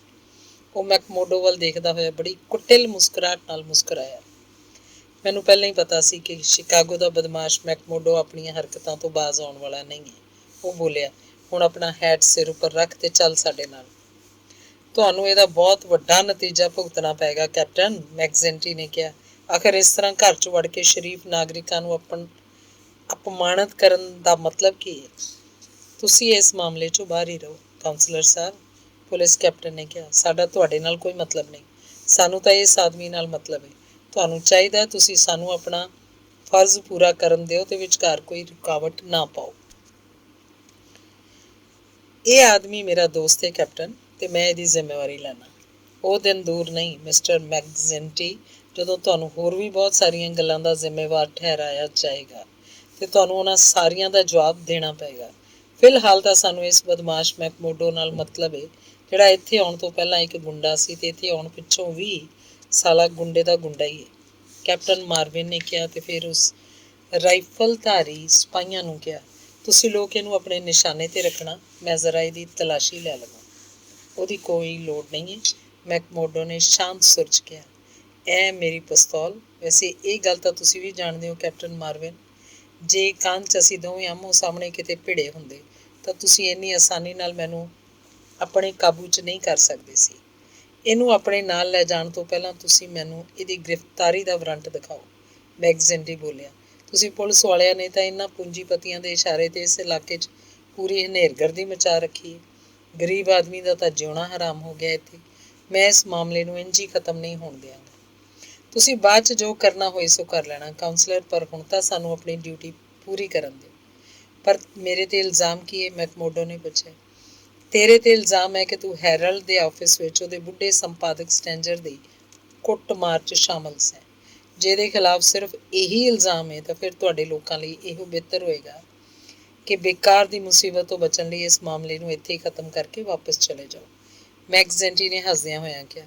ਕਿਉਂਕਿ ਕੱਲ੍ਹ ਰਾਤ ਇਹ ਆਦਮੀ ਮੇਰੇ ਸ਼ਰਾਬਖਾਨੇ 'ਚ ਅੱਧੀ ਰਾਤ ਤੱਕ ਮੇਰੇ ਨਾਲ ਤਾਸ਼ ਖੇਡਦਾ ਰਿਹਾ ਸੀ। ਇਹ ਗੱਲ ਸਾਬਤ ਕਰਨ ਲਈ ਮੈਂ 1 ਦਰਜਨ ਤੋਂ ਵੀ ਵੱਧ ਗਵਾਹ ਪੇਸ਼ ਕਰ ਸਕਦਾ। ਇਹ ਸਾਰੀਆਂ ਦਲੀਲਾਂ ਤਾਂ ਹੁਣ ਕੱਲ੍ਹ ਕੋਰਟ 'ਚ ਪੇਸ਼ ਕਰਨਾ, ਕੈਪਟਨ ਨੇ ਕਿਹਾ। ਹੁਣ ਤਾਂ ਤੁਸੀਂ ਜ਼ਰਾ ਇੱਕ ਪਾਸੇ ਹੋ ਜਾਓ ਮਿਸਟਰ ਮੈਕਜ਼ੈਂਟੀ ਤੇ ਮੇਰੇ ਮਾਮਲੇ 'ਚ ਲੱਤ ਨਾ ਉਡਾਓ। ਤੇ ਮੈਕਮੋਡੇ, ਜੇ ਤੂੰ ਵੀ ਨਹੀਂ ਚਾਹੁੰਦਾ ਕਿ ਤੇਰੀ ਖੋਪੜੀ 'ਚ ਸੁਰਾਖ ਹੋਏ ਤਾਂ ਚੁੱਪਚਾਪ ਮੇਰੇ ਨਾਲ ਟੁਰ ਪੈ। ਕੈਪਟਨ ਮਾਰਵਿਨ ਦੀ ਆਵਾਜ਼ ਤੇ ਹਾਵ ਭਾਵ 'ਚ ਇੰਨੀ ਦ੍ਰਿੜਤਾ ਸੀ ਕਿ ਮੈਕਮੋਡੇ ਤੇ ਉਹਦੇ ਬਾਸ ਦੋਵਾਂ ਨੂੰ ਹੀ ਉਸ ਪ੍ਰਸਥਿਤੀ ਨੂੰ ਸਵੀਕਾਰ ਕਰਨਾ ਪਿਆ। ਪਰ ਫਿਰ ਵੀ ਮੈਕਜ਼ੈਂਟੀ ਨੇ ਕੈਦੀ ਨੂੰ ਉੱਥੋਂ ਲੈ ਜਾਏ ਜਾਣ ਤੋਂ ਪਹਿਲਾਂ ਸੰਕੇਤਕ ਫੁਸਫੁਸਾਹਟ ਉਸ ਨਾਲ ਕੁਝ ਜ਼ਰੂਰੀ ਗੱਲਾਂ ਕਰ ਲਈਆਂ। ਉਹਦਾ ਕੀ? ਉਹਨੇ ਆਪਣੀ ਉਂਗਲੀ ਤੇ ਅੰਗੂਠੇ ਨਾਲ ਗੋਲ ਘੇਰਾ ਬਣਾ ਕੇ ਜਾਲੀ ਸਿੱਕੇ ਬਣਾਉਣ ਵਾਲੇ ਸਮਾਨ ਬਾਰੇ ਪੁੱਛਿਆ। ਸਭ ਠੀਕ ਹੈ, ਮੈਕਮੋਡੋ ਨੇ ਉਹਨੂੰ ਤਸੱਲੀ ਦਿੱਤੀ, ਜਿਸਨੇ ਉਹ ਸਾਰਾ ਸਮਾਨ ਫਰਿੱਜ ਹੇਠ ਇੱਕ ਗੁਪਤ ਜਗ੍ਹਾ ਬਣਾ ਕੇ ਉੱਥੇ ਲੁਕਾਇਆ ਹੋਇਆ ਸੀ। ਚਿੰਤਾ ਨਾ ਕਰੀ ਦੋਸਤ, ਮੈਕਜ਼ੈਂਟੀ ਨੇ ਉਸ ਨਾਲ ਹੱਥ ਮਿਲਾਉਂਦਿਆਂ ਹੋਇਆਂ ਜ਼ੋਰਦਾਰ ਆਵਾਜ਼ 'ਚ ਕਿਹਾ। ਤੈਨੂੰ ਛੁਡਾਉਣ ਦੀ ਜ਼ਿੰਮੇਵਾਰੀ ਹੁਣ ਮੇਰੀ ਹੈ। ਮੈਂ ਹੁਣੇ ਸਿੱਧਾ ਆਪਣੇ ਵਕੀਲ ਕੋਲ ਜਾ ਰਿਹਾ। ਇਹ ਲੋਕ ਤੈਨੂੰ ਜ਼ਿਆਦਾ ਦੇਰ ਤੱਕ ਆਪਣੇ ਕੋਲ ਨਹੀਂ ਰੱਖ ਸਕਣਗੇ। ਕਿਉਂ ਵਿਚਾਰੇ ਨੂੰ ਝੂਠੀ ਤਸੱਲੀ ਦੇ ਰਹੇ ਹੋ? ਕੈਪਟਨ ਮਾਰਵਿਨ ਨੇ ਵਿਅੰਗਮਈ ਸੁਰ 'ਚ ਕਿਹਾ। ਤੇ ਫਿਰ ਆਪਣੇ ਸਿਪਾਹੀਆਂ ਨੂੰ ਕਿਹਾ, ਤੁਸੀਂ ਜ਼ਰਾ ਇਹ 'ਤੇ ਨਜ਼ਰ ਰੱਖਣਾ। ਜੇ ਕੋਈ ਹਰਾਮੀਪੁਣਾ ਦਿਖਾਉਣ ਦੀ ਕੋਸ਼ਿਸ਼ ਕਰੇ ਤਾਂ ਫੌਰਨ ਗੋਲੀ ਮਾਰ ਦੇਣਾ ਸਾਲੇ ਨੂੰ। ਚੱਲਣ ਤੋਂ ਪਹਿਲਾਂ ਮੈਂ ਜ਼ਰਾ ਇਹਦੇ ਘਰ ਦੀ ਤਲਾਸ਼ੀ ਲੈ ਲਵਾਂ। ਉਹਨੇ ਤਲਾਸ਼ੀ ਲਈ, ਪਰ ਉਹ ਉਸ ਗੁਪਤ ਜਗ੍ਹਾ ਤੱਕ ਨਾ ਪਹੁੰਚ ਸਕਿਆ ਜਿੱਥੇ ਜਾਲੀ ਸਿੱਕੇ ਬਣਾਉਣ ਦਾ ਸਮਾਨ ਲੁਕਾ ਕੇ ਰੱਖਿਆ ਹੋਇਆ ਸੀ। ਮਕਾਨ 'ਚੋਂ ਬਾਹਰ ਨਿਕਲਣ ਤੋਂ ਬਾਅਦ ਉਹ ਤੇ ਉਹਦੇ ਆਦਮੀ ਮੈਕਮੋਡੇ ਨੂੰ ਸਿੱਧੇ ਪੁਲਿਸ ਸਟੇਸ਼ਨ ਲੈ ਗਏ। ਉੱਥੇ ਉਸ ਸਮੇਂ ਜਿਹੜਾ ਇੰਚਾਰਜ ਸੀ, ਉਸ ਦੁਆਰਾ ਕੁਝ ਰਸਮੀ ਪੁੱਛਗਿੱਛ ਕਰਨ ਪਿੱਛੋਂ ਕੈਦੀ ਨੂੰ ਇੱਕ ਸਧਾਰਨ ਜਿਹੀ ਕੋਠੜੀ 'ਚ ਬੰਦ ਕਰ ਦਿੱਤਾ ਗਿਆ, ਜਿੱਥੇ ਉਹਨੂੰ ਬਾਲਡਵਿਨ ਦੇ ਨਾਲ ਪਿਛਲੀ ਰਾਤ ਵਾਲੇ 3 ਹੋਰ ਸਹਿਯੋਗੀ ਵੀ ਦਿਖਾਈ ਦਿੱਤੇ, ਜਿਨ੍ਹਾਂ ਨੂੰ ਉਸੇ ਦਿਨ ਤੀਜੇ ਪਹਿਰ ਦੇ ਲਗਭਗ ਗ੍ਰਿਫਤਾਰ ਕਰ ਲਿਆ ਗਿਆ ਸੀ। ਪਰ ਕਾਨੂੰਨ ਦੇ ਇਸ ਅੰਦਰੂਨੀ ਕਿਲੇ ਵਿੱਚ ਵੀ ਫ੍ਰੀਮੈਨ ਯੂਨੀਅਨ ਦਾ ਮਜ਼ਬੂਤ ਹੱਥ ਆਪਣੀ ਕਰਾਮਾਤ ਦਿਖਾਉਣ ਯੋਗ ਸੀ। ਰਾਤ ਗੂੜੀ ਹੁੰਦਿਆਂ ਹੀ ਹਵਾਲਾਤ ਦਾ ਇੱਕ ਕਰਮਚਾਰੀ ਉਹਨਾਂ ਹੇਠ ਬਿਸਤਰੇ ਦੇ ਰੂਪ 'ਚ ਵਿਛਾਉਣ ਲਈ ਆਪਣੇ ਨਾਲ ਪੁਆਲ ਦੀ ਇੱਕ ਪੰਡ ਲੈ ਕੇ ਪਹੁੰਚਿਆ, ਜਿਸ ਵਿੱਚ ਉਹਨੇ ਸ਼ਰਾਬ ਦੀਆਂ ਬੋਤਲਾਂ, ਕੁਝ ਗਲਾਸ ਤੇ ਖੇਡਣ ਲਈ ਇੱਕ ਤਾਸ਼ ਦੀ ਗੁੱਟੀ ਕੱਢ ਕੇ ਉਹਨਾਂ ਨੂੰ ਦਿੱਤੀ। ਉਹਨਾਂ ਨੇ ਉਹ ਰਾਤ ਖਾਂਦਿਆਂ ਖੇਡਦਿਆਂ ਅਜਿਹੀ ਮੌਜ ਮਸਤੀ ਨਾਲ ਬਿਤਾਈ ਜਿਵੇਂ ਉਹਨਾਂ ਨੂੰ ਇਸ ਗੱਲ ਦੀ ਫਿਕਰ ਹੀ ਨਾ ਹੋਵੇ ਕਿ ਅਗਲੀ ਸਵੇਰ ਉਹਨਾਂ ਨੂੰ ਮੈਜਿਸਟ੍ਰੇਟ ਸਾਹਮਣੇ ਪੇਸ਼ ਕੀਤਾ ਜਾਏਗਾ। ਫਿਕਰ ਵਰਗੀ ਕੋਈ ਗੱਲ ਵੀ ਨਹੀਂ ਸੀ। ਮੈਜਿਸਟ੍ਰੇਟ ਦੇ ਸਾਹਮਣੇ ਜਿਹੜੇ ਸਬੂਤ ਪੇਸ਼ ਕੀਤੇ ਗਏ ਉਹਨਾਂ ਦੇ ਆਧਾਰ 'ਤੇ ਉਹਨਾਂ ਉੱਤੇ ਮੁਕੱਦਮਾ ਚਲਾਉਣ ਦੀ ਇਜਾਜ਼ਤ ਨਹੀਂ ਦੇ ਸਕਦਾ ਸੀ। ਇੱਕ ਪਾਸੇ ਦਾ ਦਬਾਅ 'ਚ ਆ ਕੇ ਪ੍ਰੈਸ ਕੰਪੋਜ਼ਿਟਰਾਂ ਅਤੇ ਹੋਰ ਮੁਲਾਜ਼ਮਾਂ ਨੇ ਇਹ ਬਿਆਨ ਦਿੱਤਾ ਕਿ ਉਹ ਬੁਰੀ ਤਰ੍ਹਾਂ ਘਬਰਾਏ ਹੋਏ ਸਨ ਅਤੇ ਚਾਨਣ ਵੀ ਬਹੁਤਾ ਨਹੀਂ ਸੀ, ਇਸ ਲਈ ਇਹ ਦਾਅਵੇ ਨਾਲ ਹਮਲਾਵਰਾਂ ਦੀ ਪਛਾਣ ਨਹੀਂ ਕਰ ਸਕਦੇ। ਵੈਸੇ ਉਹਨਾਂ ਨੂੰ ਯਕੀਨ ਹੈ ਕਿ ਦੋਸ਼ੀ ਹਮਲਾਵਰਾਂ ਦੇ ਨਾਲ ਸਨ। ਮੈਕਜ਼ਿੰਟੀ ਦੁਆਰਾ ਨਿਯੁਕਤ ਕੀਤੇ ਗਏ ਹੁਸ਼ਿਆਰ ਤੇ ਚਲਾਕ ਵਕੀਲ ਨੇ ਜਦੋਂ ਉਹਨਾਂ ਲੋਕਾਂ ਨਾਲ ਜ਼ਿਰਾ ਕੀਤੀ ਤਾਂ ਹੋਰ ਵੀ ਵੱਧ ਸ਼ੱਕੀ ਹੋ ਕੇ ਪਰੇਸ਼ਾਨ ਹੋ ਗਏ। ਜ਼ਖਮੀ ਸੰਪਾਦਕ ਪਹਿਲਾਂ ਹੀ ਆਪਣੇ ਬਿਆਨ ਦੇ ਚੁੱਕਿਆ ਸੀ ਕਿ ਉਹ ਉਸ ਚਾਣਚੱਕ ਹੋਏ ਹਮਲੇ ਕਾਰਨ ਬੌਂਦਲ ਗਿਆ ਸੀ। ਇਹ ਤੋਂ ਵੱਧ ਕੁਝ ਨਹੀਂ ਕਹਿ ਸਕਦਾ ਕਿ ਜਿਸ ਆਦਮੀ ਨੇ ਉਸ ਉੱਤੇ ਪਹਿਲਾ ਵਾਰ ਕੀਤਾ ਸੀ ਉਹਦੇ ਮੁੱਛਾਂ ਸਨ। ਉਹਦਾ ਕਹਿਣਾ ਸੀ ਕਿ ਉਹ ਲੋਕ ਪੱਕੇ ਤੌਰ 'ਤੇ ਉਸ ਖੂਨੀ ਗਿਰੋਹ ਦੇ ਆਦਮੀ ਸਨ ਜਿਸ ਨੇ ਇਸ ਇਲਾਕੇ 'ਚ ਦਹਿਸ਼ਤਗਰਦੀ ਅਤੇ ਹੱਤਿਆਵਾਂ ਦਾ ਬਾਜ਼ਾਰ ਗਰਮ ਕੀਤਾ ਹੋਇਆ, ਕਿਉਂਕਿ ਹੋਰ ਕਿਸੇ ਦੇ ਨਾਲ ਤਾਂ ਉਹਦੀ ਕਿਸੇ ਕਿਸਮ ਦੀ ਦੁਸ਼ਮਣੀ ਨਹੀਂ ਹੈ। ਆਪਣੇ ਸੰਪਾਦਕੀ ਵਿੱਚ ਉਹਨਾਂ ਲੋਕਾਂ ਦੇ ਖਿਲਾਫ ਆਵਾਜ਼ ਉਠਾਉਣ ਲਈ ਉਹਨੂੰ ਪਹਿਲਾਂ ਵੀ ਕਈ ਵਾਰ ਧਮਕੀਆਂ ਮਿਲ ਚੁੱਕੀਆਂ। ਇਹਦੇ ਵਿਰੁੱਧ ਦੂਜੇ ਪੱਖ ਵੱਲੋਂ ਅਜਿਹੇ ਮਜ਼ਬੂਤ ਸਬੂਤ ਪੇਸ਼ ਕੀਤੇ ਗਏ ਜਿਨ੍ਹਾਂ 'ਚ ਮਿਊਨਿਸਪਲ ਕਮੇਟੀ ਦੇ ਇੱਕ ਮਸ਼ਹੂਰ ਮੈਂਬਰ ਦੀ ਗਵਾਹੀ ਵੀ ਸ਼ਾਮਲ ਸੀ, ਜਿਨ੍ਹਾਂ ਦੇ ਆਧਾਰ 'ਤੇ ਬਿਨਾਂ ਕਿਸੇ ਬਹਿਸ ਤੋਂ ਇਹ ਸਾਬਤ ਹੋ ਗਿਆ ਸੀ ਕਿ ਜਿਨ੍ਹਾਂ 6 ਜਣਿਆਂ ਉੱਤੇ ਦੋਸ਼ ਲਾਇਆ ਗਿਆ ਉਹ ਸਾਰੇ ਦੇ ਸਾਰੇ ਯੂਨੀਅਨ ਹਾਊਸ ਵਿੱਚ ਹੋ ਰਹੀ ਇੱਕ ਪਾਰਟੀ 'ਚ ਸ਼ਾਮਲ ਸਨ ਅਤੇ ਜਿਸ ਸਮੇਂ ਹਮਲਾ ਕੀਤੇ ਜਾਣ ਦੀ ਗੱਲ ਕੀਤੀ ਜਾ ਰਹੀ ਹੈ ਉਹ ਤੋਂ ਵੀ 1 ਘੰਟਾ ਬਾਅਦ ਤੱਕ ਉੱਥੇ ਬੈਠੇ ਤਾਸ਼ ਖੇਡ ਰਹੇ ਸਨ। ਕਹਿਣ ਦੀ ਲੋੜ ਨਹੀਂ ਕਿ ਉਹਨਾਂ ਲੋਕਾਂ ਨੂੰ ਬੇਦਾਗ ਬਰੀ ਕਰ ਦਿੱਤਾ ਗਿਆ ਅਤੇ ਪੁਲਿਸ ਯਾਨੀ ਕੈਪਟਨ ਮਾਰਵਿਨ ਅਤੇ ਉਹਦੇ ਆਦਮੀਆਂ ਨੂੰ ਕਰੜੀ ਫਿਟਕਾਰ ਪਾਈ ਗਈ ਕਿ ਉਹਨਾਂ ਨੇ ਬੇਗੁਨਾਹ ਲੋਕਾਂ ਨੂੰ ਵਾਧੂ ਪਰੇਸ਼ਾਨ ਅਤੇ ਅਪਮਾਨਿਤ ਕੀਤਾ। ਅਦਾਲਤ ਵਿੱਚ ਮੌਜੂਦ ਲੋਕਾਂ ਨੇ ਤਾੜੀਆਂ ਵਜਾ ਕੇ ਇਸ ਫੈਸਲੇ ਦਾ ਸਵਾਗਤ ਕੀਤਾ, ਜਿਨ੍ਹਾਂ 'ਚ ਜ਼ਿਆਦਾਤਰ ਮੈਕਮੋਡੋ ਦੇ ਜਾਣੇ ਪਛਾਣੇ ਚਿਹਰੇ ਸਨ। ਯੂਨੀਅਨ ਨਾਲ ਸੰਬੰਧਿਤ ਸਾਰੇ ਮੈਂਬਰਾਂ ਨੇ ਖੁਸ਼ੀ ਨਾਲ ਮੁਸਕਰਾਉਂਦਿਆਂ ਹੋਇਆਂ ਹੱਥ ਹਿਲਾਏ, ਪਰ ਉੱਥੇ ਜਿਹੜੇ ਹੋਰ ਲੋਕ ਬੈਠੇ ਸਨ ਉਹ ਆਪਣੇ ਬੇਚੈਨ ਚਿਹਰਿਆਂ ਅਤੇ ਚਿੰਤਾਤੁਰ ਨਿਗਾਹਾਂ ਨਾਲ ਬਿਨਾਂ ਕੋਈ ਆਵਾਜ਼ ਕੱਢੇ ਚੁੱਪਚਾਪ ਬਾਹਰ ਨਿਕਲ ਗਏ। ਪਰ ਉਹਨਾਂ ਵਿੱਚ ਇੱਕ ਕਾਲੀ ਦਾੜੀ ਅਤੇ ਮਧਰੇ ਕੱਦ ਦਾ ਆਦਮੀ ਵੀ ਸੀ ਜਿਹਨੇ ਆਪਣੇ ਤੇ ਹੋਰ ਆਮ ਲੋਕਾਂ ਦੇ ਵਿਚਾਰਾਂ ਨੂੰ ਜ਼ਾਹਰ ਕੀਤਾ। ਜਦੋਂ ਉਹ ਬਰੀ ਹੋਏ ਲੋਕ ਉਹਦੇ ਸਾਹਮਣੇ ਲੰਘੇ ਤਾਂ ਬੇਹੱਦ ਜ਼ਹਿਰੀਲੀ ਸੁਰ 'ਚ ਬੋਲਿਆ, ਜ਼ਾਲਮ ਹੱਤਿਆਰਿਓ, ਅਸੀਂ ਤੁਹਾਨੂੰ ਛੱਡਾਂਗੇ ਨਹੀਂ।